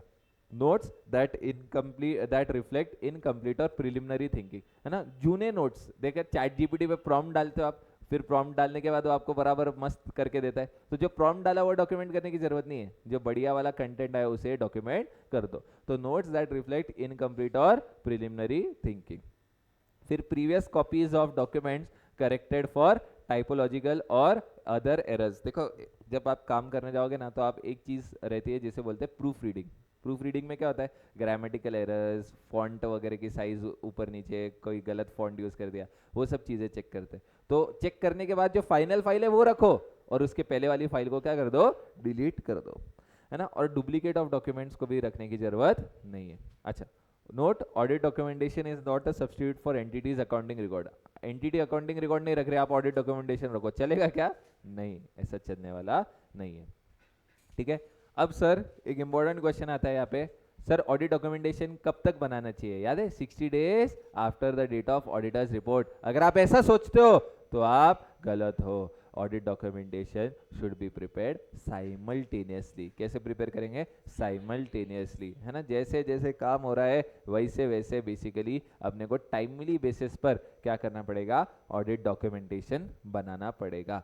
Prepare sufficient and appropriate documentation on timely basis to helps to enhance quality of audit and facilitates effective review of audit evidence and conclusions reached। हर चीज में आपको ये क्या है, हेल्प करेगा। क्वालिटी ऑफ ऑडिट ढंग से बढ़ जाएगी, रिव्यू जो है वो ढंग से हो पाएगा। Documents prepared after the audit work is performed are likely to be less accurate than the time at which they were prepared at the time when such work was performed, है ना। अभी तुम्हारे कुछ नोट्स छूट गए होंगे, जब class चालू था तब नोट्स बना दिया ना, एकदम एक्यूरेट रहेंगे। बट क्लास करने के बाद किसी कोई नोट्स बनाता है तो वो क्या होंगे, लेस एक्यूरेट होंगे। वैसे ही ऑडिट डॉक्यूमेंटेशन जब काम चालू है तब बनाओगे तो वो ज़्यादा एक्यूरेट, काम खत्म होने के बाद तो वो कम एक्यूरेट। अब आता है ऑडिट फाइल। तनिष्का मैडम है क्या ऑनलाइन? तनिष्का मैडम, अरे गई तो Prashu, audit documentation audit file में स्टोर होगा कि ऑडिट फाइल ऑडिट डॉक्यूमेंटेशन में स्टोर होगा? वेरी गुड बेटा, ऑडिट डॉक्यूमेंटेशन का स्टोर होगा ऑडिट फाइल में। It may be defined as one or more folder or storage media in physical or electronic form containing records that comprise of audit documentation for specific engagement। इससे हमें एक चीज पता चलती है कि हर ऑडिट के लिए हमें क्या मेंटेन करनी पड़ेगी, अलग ऑडिट फाइल मेंटेन करनी पड़ जाएगी। फिर इसके बाद आता है assembly of audit file. Sir assembly of audit file मतलब क्या? The auditor shall assemble audit documentation in audit file and complete the administrative process of assembling the final audit file on timely basis after the date of auditor's report. Sir audit documentation timely बनाना है, but जो assembly का काम है वो कब होगा? After the date of auditor's report. Sir ये क्या है? SQC1 बोलता है कि आप पॉलिसीज एंड प्रोसीजर्स बनाओ ताकि आप टाइमली कंप्लीट कर पाओ आपकी ऑडिट फाइल को। बट ऑडिट डॉक्यूमेंटेशन आइडियली कब तक बन जाना चाहिए? असेंबली का प्रोसेस आइडियली कब तक कंप्लीट हो जाना चाहिए? It should assembly of final audit file should not take more than 60 days after the date of auditor's report। अब ये जो प्रोसेस है ना, this process does not involve performance of new audit procedures or drawing new conclusions। Changes आप कर सकते हो क्या ऑडिट डॉक्यूमेंटेशन में after the file is prepared? Generally नहीं, बट कौन से चेंज चल जाएंगे? एडमिनिस्ट्रेटिव इन नेचर वाले चेंजेस चल जाएंगे। But very important, administrative in nature वाले चेंजेस कौन से थे? याद है, डिलीटिंग और डिस्कार्डिंग सुपरसीडेड डॉक्यूमेंट। वर्जन 1 से वर्जन 10 था, वर्जन 10 रखा, बाकी सब हटा दिया तो चल जाएगा। दूसरा, sorting, collating, cross referencing working paper. Sorting मतलब क्या? ऑर्डर अलग अलग था, एक ऑर्डर में हमने रख दिया। कोलेटिंग मतलब क्या? बेसिकली दो फाइल में जो कंटेंट था वो एक फाइल में डाल दिया। क्रॉस रेफरेंसिंग का मतलब क्या? जैसे डेटर्स का रेफरेंस सेल्स में दिया, सेल्स का रेफरेंस डेटर में दिया, ये सब चल जाएगा। सर वर्किंग पेपर बोले तो क्या? Audit documentation. फिर signing, completion checklist relating to the final assembly process, है ना। बेसिकली असेंबली प्रोसेस खत्म होगा तब उसकी चेकलिस्ट फिल होगी ना। ये जो असेंबली प्रोसेस है वो खत्म होगा तब उसकी चेकलिस्ट फिल होगी, तब जाके हम लोग क्या करेंगे, उसे ऑडिट डॉक्यूमेंटेशन में डाल पाएंगे।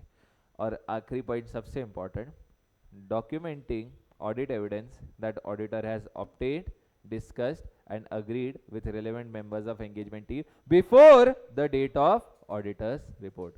सर ये क्या है? अगर मेरे को कोई चीज़ ऑडिट रिपोर्ट देने के बाद पता चलती है ना, और वो मुझे ऑडिट एविडेंस में मिल रहा है, उसे मैं मेरे ऑडिट फाइल में डॉक्यूमेंट नहीं कर सकता हूँ। बट कोई चीज़ जो मेरे को ऑडिट के दौरान पता चल गई थी, एविडेंस भी मिल गया था, सब एकदम प्रॉपर हो गया था, बट वो डॉक्यूमेंट करना छूट गया था, तो उस चीज़ को मैं डॉक्यूमेंट कर सकता हूँ। कब वो मिलना चाहिए? Before the date of auditor's report. ठीक है, बिफोर यहाँ पे बहुत इंपॉर्टेंट है, इस पे क्वेश्चन बनता है और पूरा क्वेश्चन का आंसर चेंज हो जाता है अगर आप ढंग से ना पढ़ो। अच्छा, एक बार असेंबली का प्रोसेस कंप्लीट हो गया, ऑडिटर डिलीट या डिस्कार्ड नहीं करेगा audit documentation before end of retention period which is 7 years from the date of auditor's report. Sir audit documentation की ओनरशिप किसकी है? और SQC 1 बोलता है audit documentation is the property of, किसकी है? ऑडिटर की। अच्छा, मैनेजमेंट बोलता है ऑडिटर हमको है ना सारे ऑडिट डॉक्यूमेंटेशन दे दो, कंपलसरी है देना? नहीं दे सकता है। He may at his discretion make portion or extracts from audit documentation available to the client provided such disclosure does not undermine the validity of work performed or in case of assurance engagement independence of auditor or his personnel। फिर आता है documentation of significant matters and related professional judgment. Again high level question कि कोई matter कितना significant है ये अगर आपको पता करना है तो आपको एक ऑब्जेक्टिव एनालिसिस मतलब एक अनबायस्ड एनालिसिस करना पड़ेगा। किसका? Of the facts and circumstances. एक इंपॉर्टेंट मैटर जो आपको बताएगा कि आपको डॉक्यूमेंट करने हैं significant matter is extent of professional judgment exercised in performing the work and evaluating the result. अच्छा, ये matters particular interest particular basically focus किसका रहेगा? Those responsible for reviewing audit documentation including those carrying out subsequent audits when reviewing matters of continuing significance. अब तक क्या देखा sir हमने कि सिग्निफिकेंट मैटर्स जो है, जो इंपॉर्टेंट मैटर्स है और प्रोफेशनल जजमेंट उन मैटर्स में लगाई है, उन्हें हम कैसे डॉक्यूमेंट करते हैं। तो पहला पॉइंट क्या बोलता है? कोई मैटर कितना सिग्निफिकेंट है अगर आपको ये पता करना है तो आपको एक ऑब्जेक्टिव मतलब अनबायस्ड एनालिसिस करना पड़ेगा। किसका? फैक्ट्स एंड सर्कमस्टांसेस का। एक इंपॉर्टेंट फैक्टर जो बताएगा आपको audit documentation of significant matters है कि कितना प्रोफेशनल जजमेंट आपने लगाया है इन performing the work and in evaluating the results. ये मैटर्स का पर्टिकुलर फायदा किसको होगा? जब हम क्या करते हैं, हम लोग अगर सिग्निफिकेंट मैटर्स को डॉक्यूमेंट करते हैं, अगर हम प्रोफेशनल जजमेंट जहाँ पे लगाई है वो डॉक्यूमेंट करते हैं, तो ये फायदा किसको होगा? सबसे ज़्यादा ये फायदा होगा for those carrying out subsequent audit, क्योंकि ये मैटर इस साल सिग्निफिकेंट है तो शायद अगले साल भी क्या रहेगा? सिग्निफिकेंट रहेगा। एंड दो when reviewing matters of continuing significance, और जो रिव्यू करते हैं ऑडिट डॉक्यूमेंटेशन उससे भी ये फायदेमंद होगा।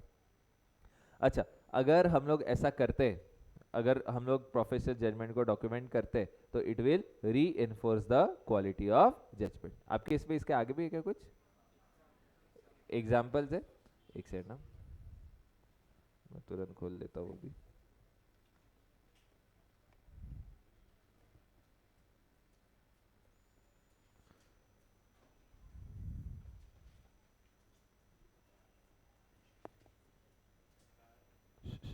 आवाज नहीं बेटा।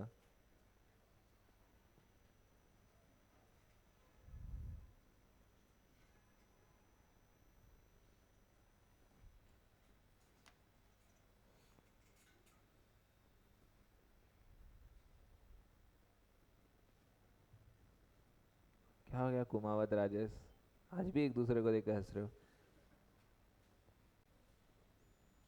हाँ,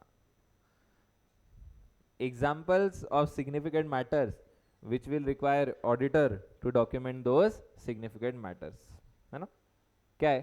पहला, results of audit procedure indicating that financial statements could be materially misstated। अरे ऑडिट प्रोसीजर लगाकर लग रहा है यार फिनेंशियल स्टेटमेंट में क्या है? Material misstatement. तो अब ये मैटर क्या है? Significant matter. क्या है ये मैटर? Significant matter. दूसरा, need to revise risk of material misstatement. अरे यार लग रहा है रिस्क बढ़ चुकी है, तो ये मैटर क्या है? Significant matter. और रिस्पॉन्स टू रिस्क भी चेंज करना है, मतलब ऑडिट प्रोसीजर्स को चेंज करना है, तो ये मैटर क्या है? Significant matter. circumstances that cause the auditor significant difficulty in applying audit procedure। अरे ऑडिट प्रोसीजर लगा नहीं पा रहे तो ये मैटर क्या है? Significant matter. and findings that could result in a modification in audit opinion. अगर ओपिनियन मॉडिफाई हो रहा है तो वो मैटर 100% क्या होगा, सिग्निफिकेंट मैटर. और inclusion of emphasis of matter paragraph कौन से स्टैंडर्ड के अनुसार, 706 के अनुसार. अगर ये जो है एम्फेसिस ऑफ मैटर देना है या मॉडिफाइड ओपिनियन देना है तो ये मैटर भी आपके लिए क्या बन जाएगा, एक सिग्निफिकेंट मैटर बन जाएगा. ठीक है. इसके बाद गाइस, अरे इसके बाद कंप्लीशन मेमोरेंडम और audit documentation summary. Completion memorandum और ऑडिट डॉक्यूमेंटेशन समरी. ऑडिटर जो है ना, ऑडिटर को लगेगा कि ये अच्छा रहेगा, हेल्पफुल रहेगा कि वो प्रिपेयर करे और रिटेन करे क्या, summary of audit documentation. Sir completion memorandum क्या है, समरी ऑफ ऑडिट डॉक्यूमेंटेशन. क्या है completion memorandum, summary of audit documentation. जो जो किस चीज़ की समरी है कि क्या क्या सिग्निफिकेंट मैटर्स थे ऑडिट के दौरान और उन्हें कैसे एड्रेस किया है. सिग्निफिकेंट मैटर्स क्या थे ऑडिट के दौरान और उन्हें कैसे टैकल किया, उन्हें कैसे एड्रेस किया है. This summary will facilitate effective review and inspection of audit documentation for large and complex audit. ये असिस्ट करेगा ऑडिटर को in consideration of significant matters और ये ऑडिटर को डिटरमाइन करने में हेल्प करेगा कि क्या overall objective of auditor and objective of individual assess are achieved or not. ठीक है. तो ये था आपका कंप्लीशन मेमोरेंडम और यहाँ पे ही आपका खत्म होता है एसे 230. तो तुरंत ही बढ़ेंगे आगे. नेक्स्ट टॉपिक जो है गाइज आपकी वो है आपकी एसे 260. अब एसे 260 किसके बारे में बात करती है, communication with TCWG and management. सबसे पहले तो एकदम डेंजर आंसर कि कौन है वो, कौन है TCWG. नाम से ही खौफ है और आंसर देख के तो और ज़्यादा खौफ है. बट आप लोगों के लिए रही है बेटा, आप लोगों के लिए इस आंसर की एक बढ़िया तरीके से जो है ना लर्निंग का तरीका हमने बनाया था. Who are TCWG. TCWG कौन है, द पर्सन और organisation with the responsibility of OOO. क्या है TCWG की रिस्पॉन्सिबिलिटी, OOO. पहला है overseeing the strategic direction of entity. दूसरा obligation relating regarding accountability of entity. और तीसरा overseeing the financial reporting process. अच्छा, तो सर ये लोग काम नहीं कर रहे हैं, वो काम को देख रहे हैं. ये ओवरसी कर रहे हैं कि एंटिटी कहाँ पर जाएगी. ये इनका ऑब्लिगेशन है, कुछ कुछ चीज़ों के लिए रिस्पॉन्सिबल भी है, बट ये कंपनी के फाइनेंशियल रिपोर्टिंग प्रोसेस को भी ओवरसी कर रहे हैं, मतलब देख रहे हैं. परफॉर्म कर रहे हैं क्या, नहीं, क्या कर रहे हैं, ओवरसी कर रहे हैं. Governance structure vary by entities background और size. TCWG can be the following. TCWG में कौन आता है, ओमिट्स. क्या है, ओ से पहले ओनर, मैनेजर और sole trustee can be charge with governance in case of small entity. छोटी एंटिटी है, किराने की दुकान है, अंकल ही मैनेजर, अंकल ही मैनेजमेंट, अंकल ही TCWG. दूसरा management personnel like executive members और ओनर मैनेजर. अरे बड़ी एंटिटी है उसमें क्या हो सकता है, एग्जीक्यूटिव मेंबर, या छोटी एंटिटी में ओनर मैनेजर. ये कौन हो सकते हैं, TCWG हो सकते हैं. Integral position in entities legal structure like directors. फिर फॉर मोस्ट एंटिटीज TCWG में भी board of directors, partners, proprietor, trustees, supervisory board. TCWG may or may not be involved in management और supervisory board can be separate or same as executive board. ठीक है. तो अब standard वाला मैं खुद ही कंफ्यूज हूँ कि कौन है TCWG, है ना. तो उसने ऑडिटर पर डाल दिया कि तुम देखो कौन है TCWG. It is not possible to specify for all audits with whom to communicate. TCWG may not be identifiable from legal framework, engagement circumstances like family members or NPO. तो अभी क्या करे ऑडिटर, आपने तो फुल कंफ्यूज कर दिया standard. In such cases auditor shall agree with engaging party with whom to communicate. Manage auditor बोला मैं भी जिम्मेदारी नहीं लूंगा, मैं मैनेजमेंट पे डाल दूंगा कि आप बताओ कि आपके अनुसार TCWG कौन है और उनसे आप बात करेंगे. एंड इस चीज़ पे ऑडिटर आप यूज़ करो understanding of entities process and structure as per SA 315. appropriate person with whom to communicate will vary depending on the matter to be communicated. समझा क्या गाइस ये वाला पार्ट? ठीक है, अच्छा बड़ा क्वेश्चन था, है ना? आ जाना चाहिए सर, ये नहीं आना चाहिए, स्कोप आना चाहिए हमारे इसमें, scope of S 260. S 260 deals with the auditor's responsibility to communicate with TCWG in an audit of financial statement. But important question है guys, what is the objective of auditor as per SA 260? सबसे पहली बात, अच्छा दराड़े जी बातें कैसे होनी चाहिए, one sided two sided? दराड़ी जी हाँ, कैसे होनी चाहिए बातें? टू साइडेड, है ना? आप भी टीसीडब्ल्यूजी को कुछ बताओ, टीसीडब्ल्यूजी भी आपको कुछ बताएगा. पहली बात तो क्या हो गया Rajesh? To promote effective two way communication between auditor and TCWG. Two way communication होना चाहिए किसके बीच में? ऑडिटर और टीसीडब्ल्यूजी. अब आप टीसीडब्ल्यूजी से क्या मांगोगे दराडे? आप टीसीडब्ल्यूजी से क्या मांगोगे? Information relevant to audit. आप टीसीडब्ल्यूजी से क्या मांगोगे? Information relevant to audit. आप टीसीडब्ल्यूजी को क्या दोगे? Timely observation. क्या दोगे? Timely observation that are significant and relevant to their responsibility to oversee the financial reporting process. तो टू वे कम्युनिकेशन होना चाहिए. ऑडिटर टीसीडब्ल्यू से क्या लेगा? Information relevant to audit. क्या देगा? Timely observations that are relevant and significant to their responsibility to oversee financial reporting process. और auditor जो है ना, और भी कुछ चीज़ बता देगा कि ऑडिटर बता देगा what are the responsibilities of auditor and overview of plan, scope and timing of audit. ठीक है, फिर किस व्यक्ति से कम्युनिकेट करना है वो डिपेंड करेगा, ऑडिटर सोचेगा, और वो डिपेंड करेगा ऑन द गवर्नेंस स्ट्रक्चर. ठीक है, बट सर ये तीन बिल्डिंग जो है, ये तीन बिल्डिंग बहुत ही क्या है? इंपॉर्टेंट. ठीक है, matters to be communicated by auditor. Auditor क्या करेगा? ऑडिटर कम्युनिकेट करेगा टीसीडब्ल्यूजी के साथ. क्या कम्युनिकेट करेगा? Overview of plan, scope and timing of audit including significant risk. क्या कम्युनिकेट करेगा? अच्छा तीन चीजें क्या है? पहले तो plan, scope and timing of audit, auditors responsibility in relation to financial statement audit and significant findings from the audit. सबसे पहले गाइस ऑडिटर कम्युनिकेट करेगा टीसीडब्ल्यू से overview of plan, scope and timing of audit, जिसमें क्या भी आ जाएगा? Significant risk. फिर auditors responsibility in relation to financial statement audit. Auditor TCWG को बता देगा कि what is the responsibility of auditor in relation to financial statement audit including. पहला, ऑडिटर किस चीज के लिए रिस्पॉन्सिबल है? For forming and expressing an opinion on financial statement that had been prepared by management with oversight of TCWG. मतलब हम लोग क्या कर रहे हैं? ओपिनियन दे रहे हैं ऐसे फाइनेंशियल स्टेटमेंट पर जो बनाए किसने? मैनेजमेंट, और उस पर निगरानी किसने रखी है? टीसीडब्ल्यूजी. अब टीसीडब्ल्यूजी को बताना पड़ेगा अरे हम ऑडिट कर रहे हैं तो आप अपनी रिस्पॉन्सिबिलिटी से मुक्त होने वाले नहीं हो.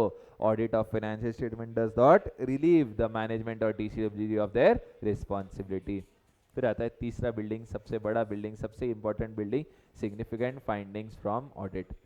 ऑडिटर टीसीडब्ल्यूजी को बोलेगा कि ऑडिटर के क्या व्यूज है on the significant qualitative aspects. Sir significant qualitative aspects मतलब वो बात करेगा about accounting practices, accounting policy, accounting estimate and financial statement disclosure. और ऑडिटर एक्सप्लेन करेगा टीसीडब्ल्यूजी को कि क्यों एक अकाउंटिंग प्रैक्टिस जो फाइनेंशियल रिपोर्टिंग फ्रेमवर्क के अंडर एक्सेप्टेबल है not to be most appropriate to particular circumstances. Sir इसका मतलब क्या? हमने एग्जांपल लिया था टीसीएस, इन्फोसिस और विप्रो. अभी तीनों जो है ना, तीनों बेसिकली सेम टाइप के सर्विस यूज कर रहे दे रहे. अब फॉर एग्जांपल टीसीएस जो है ना वो percentage of completion method use कर रहा है, विप्रो भी percentage of completion method use कर रहा है, बट इन्फोसिस जो है वो दूसरा मेथड यूज कर रहा है.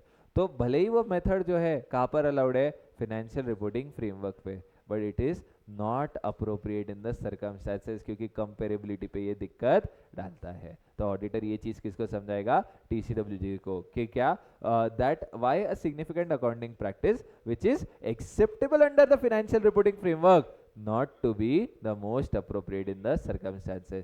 Again an example, Procter and Gamble है, HUL है, और फॉर एग्जांपल और एक कोई भी जैसे FMCG कंपनी है, जैसे ITC है. तो यहाँ पे क्या बोल रहे हैं?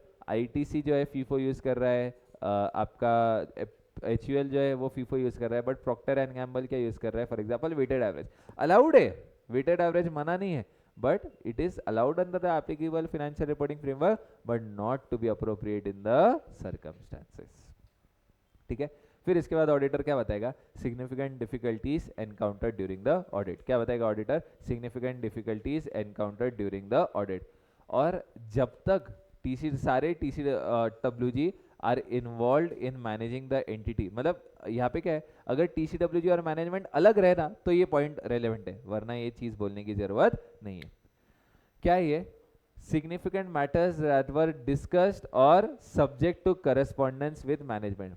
अरे मैनेजमेंट को कुछ इंपॉर्टेंट चीजें बताइए ना, वही इंपॉर्टेंट चीजें किसको बता देंगे, टीसीडब्ल्यूजी को। मैनेजमेंट को जो इंपॉर्टेंट चीजें बताई है वही इंपॉर्टेंट चीजें किसे बता देंगे हम लोग, TCWG. And written representation auditor is requesting, auditor उनसे कुछ लिखवा के लेना चाहता है, तो क्या लिखवा के लेना चाहता है वो चीज ऑडिटर किसे बता देगा, टीसीडब्ल्यूजी को बता देगा। फिर circumstances that affect form and content of audit report, मतलब कब कब ऑडिट रिपोर्ट के फॉर्म या कंटेंट में चेंज होगा ये ऑडिटर किससे बता देगा, टीसीडब्ल्यूजी को बता देगा। And any other significant matters that in the auditors professional judgment are relevant to the oversight of the financial reporting process. ठीक है। अब इसके बाद गाइस आता है कम्युनिकेशन प्रोसेस। क्या आता है यहाँ पे, कम्युनिकेशन प्रोसेस। सॉरी एक और क्वेश्चन था, communication of auditors independence in case of listed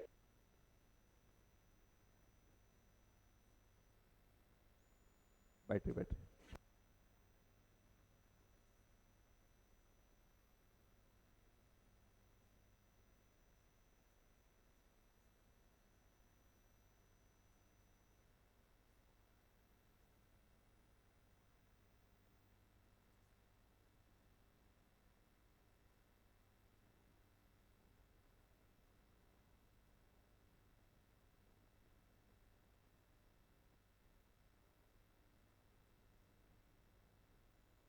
चलो, लिस्टेड एंटिटीज के केस में ऑडिटर क्या करेगा, कम्युनिकेट करेगा, किसे कम्युनिकेट करेगा, टीसीडब्ल्यूजी को। क्या, एक स्टेटमेंट, क्या स्टेटमेंट कि तीन लोग, engagement partners and others in the sorry engagement team and others in the firm, firm और नेटवर्क फर्म, उन्होंने कंप्लाई किया है with relevant ethical requirement regarding independence. Sir ये क्या है, अब फॉर एग्जांपल मैं लिख के दे रहा हूँ, क्या लिख के दे रहा हूँ मैं कि एंगेजमेंट टीम जो है ना मेरी वो इंडिपेंडेंट है, मेरी फर्म जो है ना वो इंडिपेंडेंट है, और मेरी नेटवर्क फर्म। सर ये नेटवर्क फर्म क्या होता है, याद है मैंने बताया था कि ईवाई इंडिया में ऑडिट नहीं करता। इंडिया में ऑडिट कौन करता है, एसआर बाटली बॉय नामक फर्म है वो ऑडिट करती है। तो एसआर बाटली बॉय अगर ऑडिटर है तो वो बोलेगा मैं तो इंडिपेंडेंट हुई ही, मेरे साथ साथ ईवाई भी क्या है, इंडिपेंडेंट है। तो एक स्टेटमेंट देंगे कि हम सब लोग जो है हमने किसका पालन किया है, एथिकल रिक्वायरमेंट रिगार्डिंग इंडिपेंडेंस का हम लोगों ने पालन किया है। फिर इसके बाद जो भी चीज़ें, जो भी रिलेशनशिप्स, जो भी अदर मैटर्स जो फर्म, नेटवर्क फर्म और एंटिटी के जो ऑडिटर के प्रोफेशनल जजमेंट में thought to bear on the independence, मतलब जो भी चीज़ें इंडिपेंडेंस को अफेक्ट कर सकती है वो सब चीज़ें ऑडिटर ने किसे बता दी है, टीसीडब्ल्यूजी को बता दी है। जिसमें क्या आ जाएगा, ऑडिटर बताएगा टोटल फीस चार्ज उसने कितना किया है for audit and for non audit services by firm और नेटवर्क फर्म टू एंटिटी और कंपोनेंट। सर कंपोनेंट्स बोले तो सब्सिडरी, जेवी, एसोसिएट। सर ये क्या है, अब गाइस इंडिपेंडेंस पे खतरा कैसे क्रिएट होता है आप समझ रहे। फॉर एग्जाम्पल मैं जो हूँ, मैं फॉर एग्जाम्पल एस आर बाटली बॉय में पार्टनर हूँ, ईवाई भी हमारी एक नेटवर्क फर्म है। अब मैंने क्या किया, मैं बेसिकली एच का ऑडिट करता हूँ। एच जो है मुझे ऑडिट के लिए पे करती है 1 करोड़ रुपए, बट वहीं पे ईवाई को एच कंसल्टेंसी के लिए पे करती है 10 करोड़ रुपए। अब एज एन ऑडिटर मुझे तो वो नहीं निकाल सकते क्योंकि मुझे लॉ का बहुत स्ट्रॉन्ग सपोर्ट है, बट वो कंसल्टेंसी सर्विस से निकाल सकते हैं क्या, हाँ कंसल्टेंसी सर्विस से मुझे निकाल सकते हैं।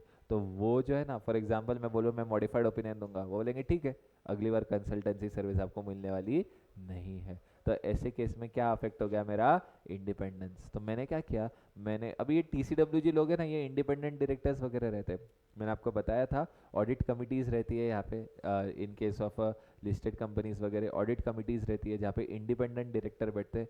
अब उन सब लोगों को ये चीज़ बतानी ज़रूरी है कि मैं कितनी फीस चार्ज कर रहा हूँ फॉर ऑडिट, कितनी फीस चार्ज कर रहा हूँ for non audit services, firm को कितना पैसा मिल रहा है, फर्म से कितना पैसा मिल रहा है मुझे, आपके कंपनी से कितना पैसा मिल रहा है, मेरे फर्म को कितना मिल रहा है, मेरे नेटवर्क फर्म को कितना मिल रहा है, आपसे कितना मिल रहा है, आपके ये भी सब्सिडरी एसोसिएट से कितना मिल रहा है, ये बाइफरकेशन में किसको दे रहा हूँ, TCWG को दे रहा हूँ। The fees shall be allocated in categories, कि ऑडिट के लिए पैसा कितना मिला, कंसल्टेंसी के लिए कितना मिला, टैक्सेशन के लिए कितना मिला, that are appropriate to assist TCWG to assess effect on independence of auditor.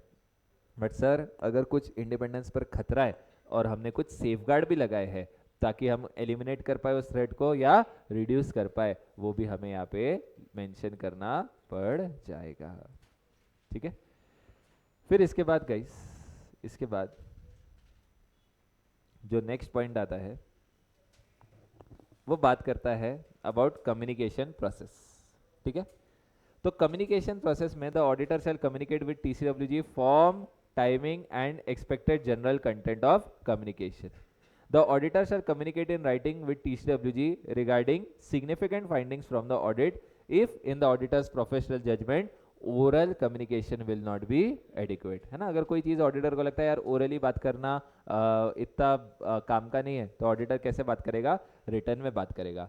Return communication need not include all matters identified that arose during the course of audit, सब चीज़ें इंक्लूड करे रिटर्न मैटर ऐसा ज़रूरी नहीं है, but auditor की independence listed entity के case में कम्युनिकेट होना चाहिए, एंड ये कम्युनिकेशन जो है वो होना चाहिए ऑन अ टाइमली बेसिस। कैसा होना चाहिए communication, on a timely basis. अच्छा, एडिक्वेसी ऑफ कम्युनिकेशन प्रोसेस क्या है, टू वे कम्युनिकेशन होना चाहिए, it should be adequate for the purpose of audit. अगर ऐसा नहीं है, ऑडिटर को साई नहीं मिल रहा है, तो it may affect the ability of auditor to obtain साई and auditor shall take appropriate action. ऐसे 260 के अनुसार डॉक्यूमेंटेशन की क्या रिक्वायरमेंट है, बेसिकली कोई भी चीज़ ओरली बात की थी आपने TCWG के साथ, अगर आपको लग रही है वो चीज़ इंपॉर्टेंट है तो उसे हम क्या कर लेंगे, डॉक्यूमेंट कर लेंगे। और अगर कोई चीज़ ऑलरेडी डॉक्यूमेंट किया हुआ है, कोई चीज़ ईमेल वगैरह में बात की हुई है ना, तो उसको रिटेन करो as a part of audit documentation. फिर इसके बाद guys, significance of communication with TCWG, एक इफेक्टिव टू वे कम्युनिकेशन होना चाहिए। अब ये क्या है guys, two way communication important है, communication from auditor with TCWG is important. Two way communication किस चीज़ में हेल्प करेगा, पहली बात तो TCWG को किस चीज़ में हेल्प करेगा, in fulfilling their responsibility to oversee financial reporting process, thereby reducing risk of material misstatement.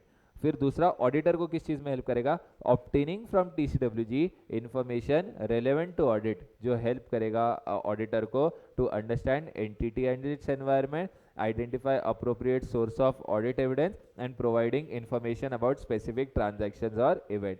और ऑडिटर और TCWG दोनों को किस चीज़ में हेल्प करेगा, understanding matters related to audit, develop constructive working relationship while maintaining auditors independence and objectivity. तो guys यहाँ पे significance of communication with TCWG क्या है, अगर हम लोग बेसिकली TCWG और से कम्युनिकेट कर रहे हैं ऑडिटर, तो इफेक्टिव टू वे कम्युनिकेशन किस चीज़ में हेल्प करेगा, ये TCWG को हेल्प करेगा in fulfilling the responsibility to oversee the financial reporting process, जिसकी वजह से रिस्क ऑफ मटीरियल स्टेटमेंट कम हो जाएगी। ऑडिटर को इन्फॉर्मेशन मिलेगी अबाउट इन्फॉर्मेशन मिलेगी रेलेवेंट टू ऑडिट, जो असिस्ट करेगा ऑडिटर को अंडरस्टैंड करने में एंटिटी और उसका environment, identify appropriate source of audit evidence and providing information about specific transactions और इवेंट्स। और दोनों को हेल्प करेगा to understand matters related to audit, develop a constructive working relationship while maintaining auditors independence and objectivity. ठीक है, फिर बढ़ेंगे आगे नेक्स्ट स्टैंडर्ड पर, ऐसे 265। अब ऐसे 265 बात करता है about communicating deficiencies in internal control with TCWG and management. अब पहली बात तो स्कोप ऑफ दिस स्टैंडर्ड अगर आप एक बार चाहो तो रीड कर सकते हो। तो ऑडिटर क्या करता है, बेसिकली इंटरनल कंट्रोल का समझता है। अब अपन ने 265 समझने से पहले इंटरनल कंट्रोल को एकदम डिटेल में देखा था, बट आज वापस बेसिकली लगे तो एक बार इंटरनल कंट्रोल भी डिस्कस कर लेंगे। ठीक है, तो ऑडिटर ऐसे 265 क्या बोलता है, ऐसे 265 deals with auditor's responsibility to communicate appropriately to TCWG and management deficiencies in internal control that auditor has identified during audit. Auditor is required to obtain understanding of internal control relevant to audit while identifying and assessing risk of material misstatement. वो risk assessment करते time auditor क्या करेगा, auditor consider करेगा internal control ताकि वो design करे audit procedures. वो audit अच्छा यहाँ पे क्या है, ऑडिटर इंटरनल कंट्रोल्स को चेक करता है. बट वो इंटरनल कंट्रोल्स को क्यों चेक करता है?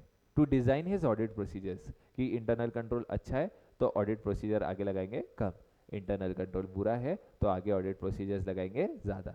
इस चीज़ के लिए इंटरनल कंट्रोल को चेक करता है, ना कि to express an opinion on effectiveness of internal control.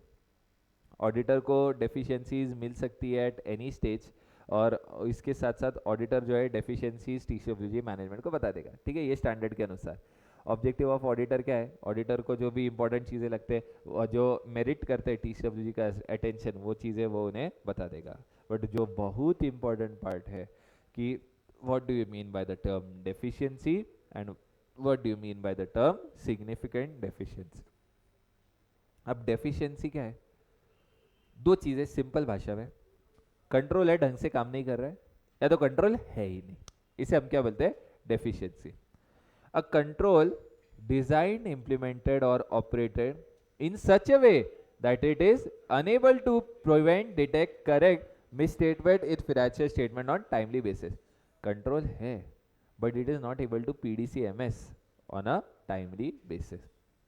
दूसरा, a control necessary to PDC MS in financial statement on timely basis is missing. मतलब कंट्रोल है ही नहीं, इसे हम क्या बोलते हैं? डेफिशिएंसी. क्या बोलते हैं इसे हम? डेफिशिएंसी. बट डेफिशिएंसी के बाद दूसरा टर्म क्या आता है? Significant deficiency.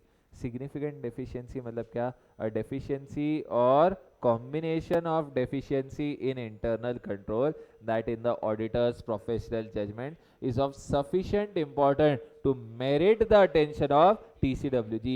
ये गलती इतनी इंपॉर्टेंट है कि मैनेजमेंट को तो ठीक है बताना है, बट उसके साथ साथ किसको बताना जरूरी है? गलती TCWG को बताना जरूरी है. तो ऐसी गलती, ऐसी डेफिशिएंसी को हम क्या बोलते हैं? Significant deficiency. क्या बोलते हैं इस डेफिशिएंसी को? Significant deficiency. ठीक है. अब significant deficiency in internal control depends not only on whether the misstatement has actually occurred but on the likelihood that misstatement could occur and potential magnitude of misstatement. गलती हुई हो या ना हुई हो फिर भी डेफिशिएंसी एग्जिस्ट कर सकती है. याद है मैंने वो एचआर के अप्रूवल वाला एग्जांपल यहाँ पे आपको दिया था. सिग्निफिकेंट डेफिशिएंसी में exist even the auditor has not identified misstatement during the audit. ठीक है. फिर इसके बाद गाइस नेक्स्ट पार्ट आता है आपका एग्जाम्पल ऑफ मैटर्स. क्या है? Example of matters that the auditor may consider in determining whether a deficiency or combination of deficiencies in internal control constitute significant deficiency. ठीक है. तो पहले एसेट और लायबिलिटी का पॉइंट था, वो बन के क्या बनते हैं? Financial statement. फाइनेंशियल स्टेटमेंट में क्या होता है? अमाउंट्स. फिर उस अमाउंट्स के रिलेटेड कुछ पॉइंट था, फिर 3 पॉइंट थे, डेफिशिएंसी डेफिशिएंसी डेफिशिएंसी. ठीक है. यहाँ पे एक सेकंड स्क्रिबल किया था क्या? हाँ, यस.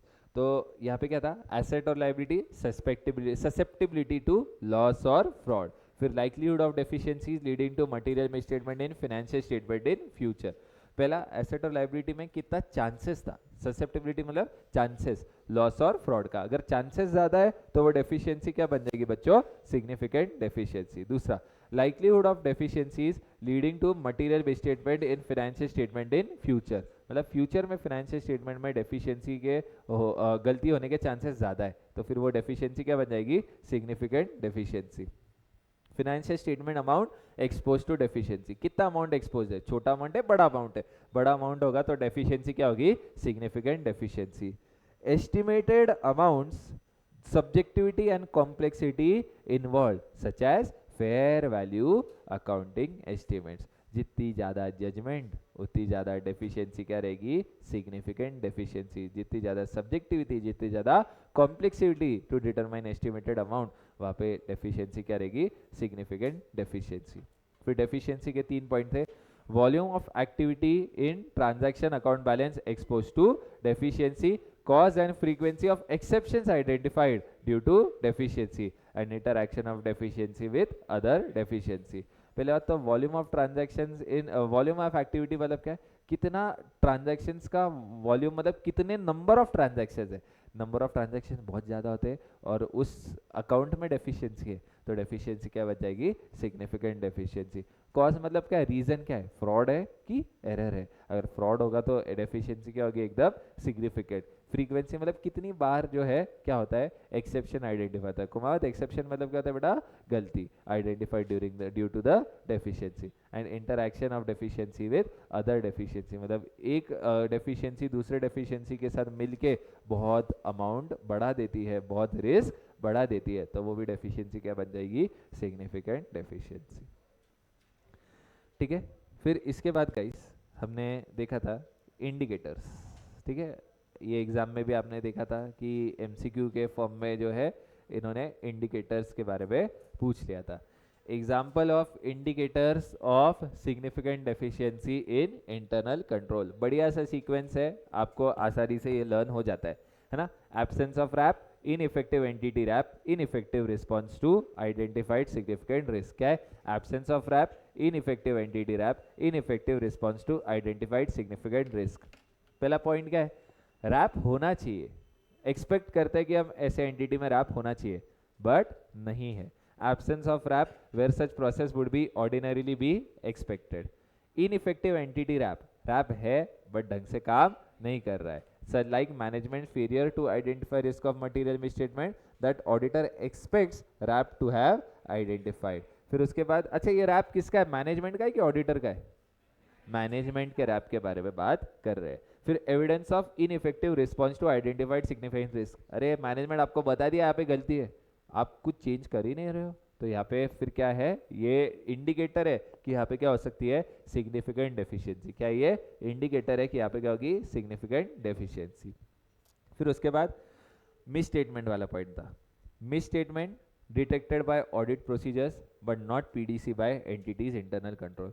हमने पकड़ लिया, तुम्हारे इंटरनल कंट्रोल ने नहीं पकड़ा, मतलब आपके इंटरनल कंट्रोल में क्या है, सिग्निफिकेंट डेफिशिएंसी। क्या है ये, सिग्निफिकेंट डेफिशिएंसी।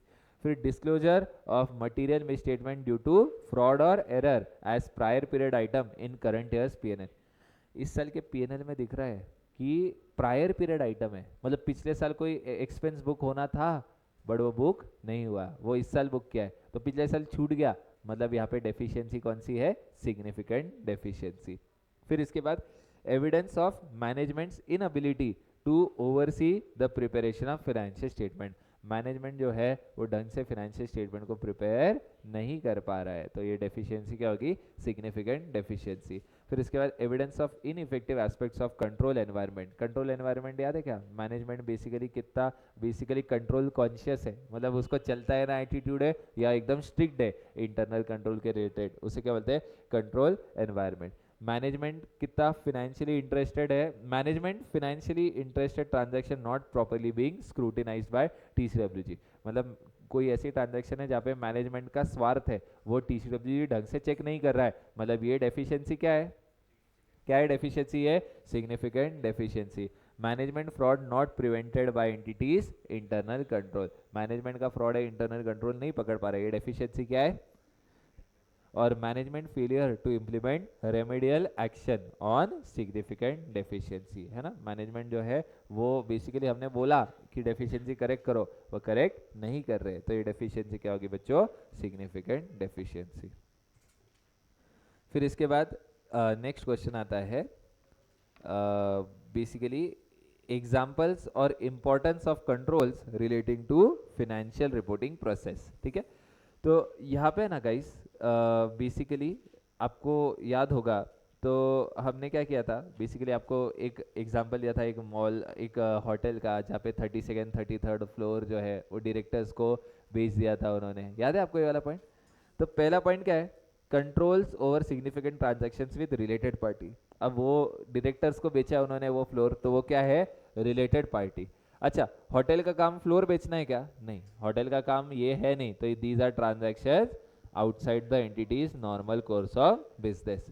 तो अब यहाँ पे आपने उसका प्रॉफिट एंड लॉस चेक करने के लिए क्या देखा, उसका accounting policy, selection and application of significant accounting policy, क्योंकि यहाँ पे क्या हो सकता है, फ्रॉड, मतलब prevention and detection of fraud. फिर आपने क्या किया ईयर एंड अकाउंटिंग प्रोसेस पे जो एंट्रीज है वो चेक किए कि ईयर एंड पे इसे कैसे, क्या मैंने आपको बताया था, अगर ऐसा कुछ होता है तो इसे क्या बताया जाता है, एक्सेप्शनल आइटम। क्या बताया जाता है, एक्सेप्शनल आइटम। तो आपने क्या देखा, controls over period and financial reporting process, and आखिर में जनरल मॉनिटरिंग कंट्रोल्स भी आप देख लोगे। ठीक है, फिर इसके बाद determination of significant deficiencies in internal control. Auditor क्या करेगा, डिटरमाइन करेगा काम करने के बाद कि उसको सिग्निफिकेंट डेफिशिएंसीज मिली है क्या, और क्या वो मिल के क्या बन रही है, सिग्निफिकेंट डेफिशिएंसी। ठीक है, फिर इसके बाद बात आती है, सिग्निफिकेंट डेफिशिएंसी मिल तो गई, बट वो क्या करनी पड़ेगी, कम्युनिकेट। क्या करनी पड़ेगी, वो कम्युनिकेट। तो ऑडिटर क्या करेगा, कम्युनिकेट करेगा मैनेजमेंट को टाइमली बेसिस पे राइटिंग में significant deficiencies in internal control.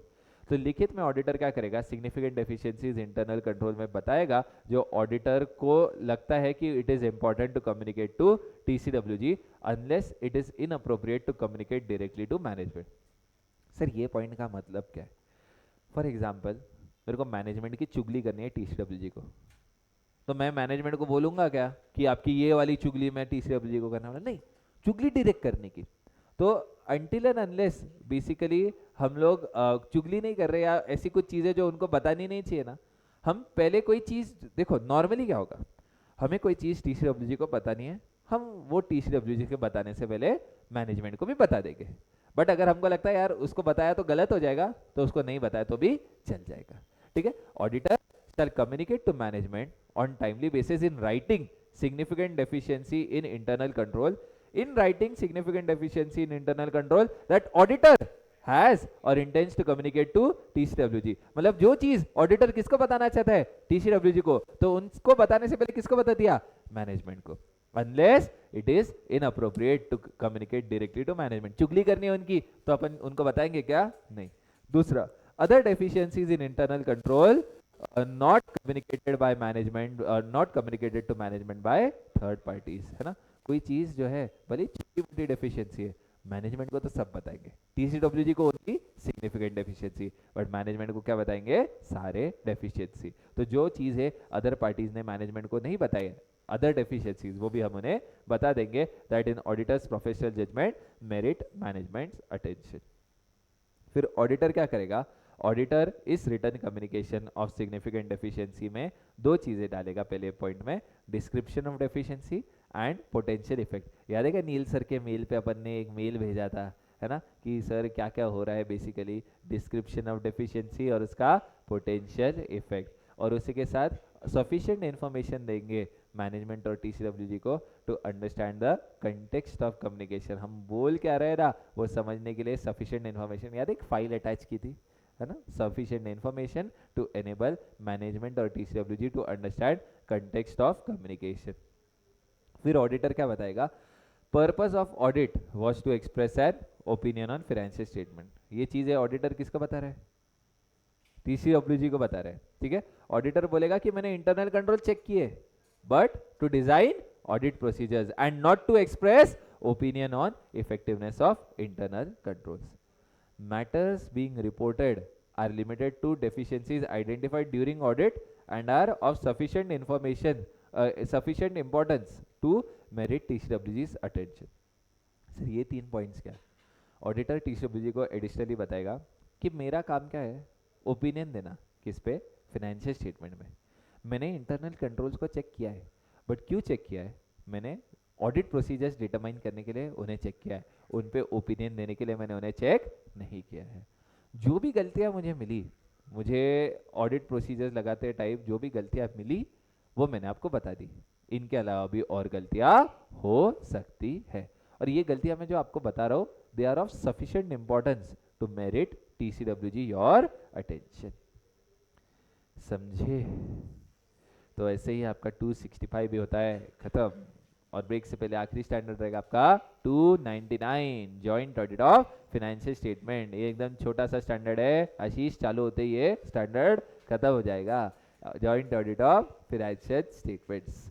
तो सबसे पहले आता है एडवांटेजेस ऑफ जॉइंट ऑडिट। अच्छा जॉइंट ऑडिट मतलब क्या, अच्छा प्रशम जॉइंट ऑडिट मतलब क्या,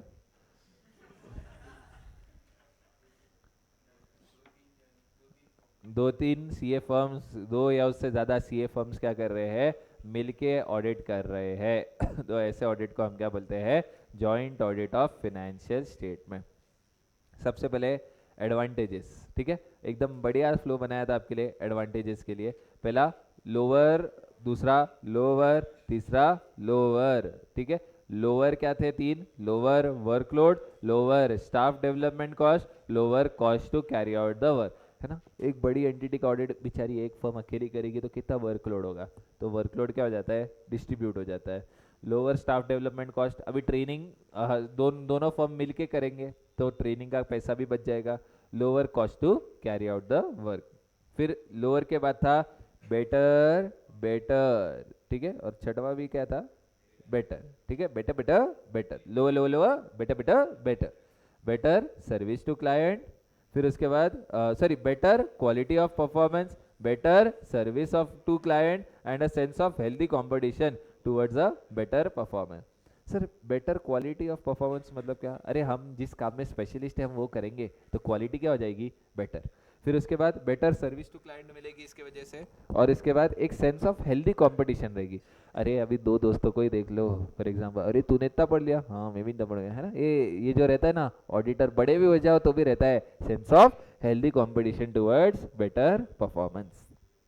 फिर उसके बाद क्या आता है guys, sharing of expertise, sharing of expertise. फिर एडवांटेज ऑफ म्यूचुअल कंसल्टेशन।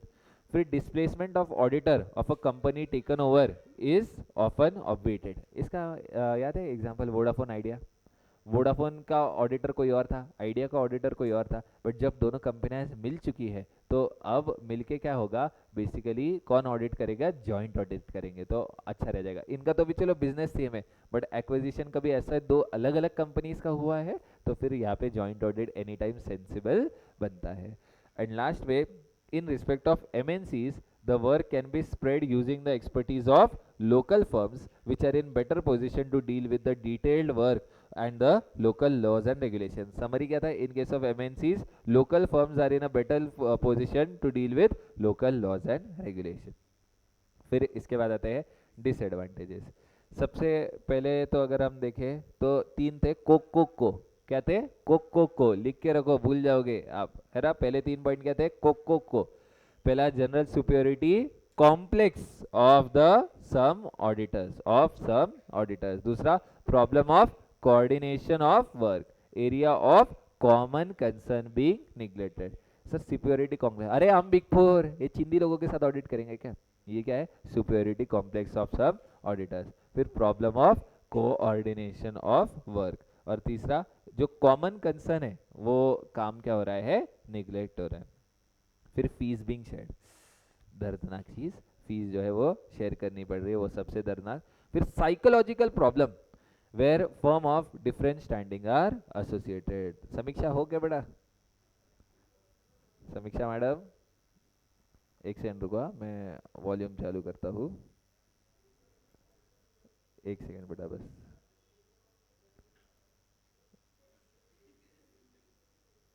अरे कहाँ गया रे,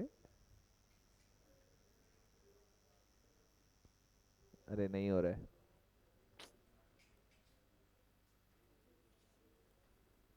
जान दो। समीक्षा साइकोलॉजिकल समझते हो ना बेटा, थम्स अप करो, हाँ मत बोलो, थम्स अप करो, थम्स अप।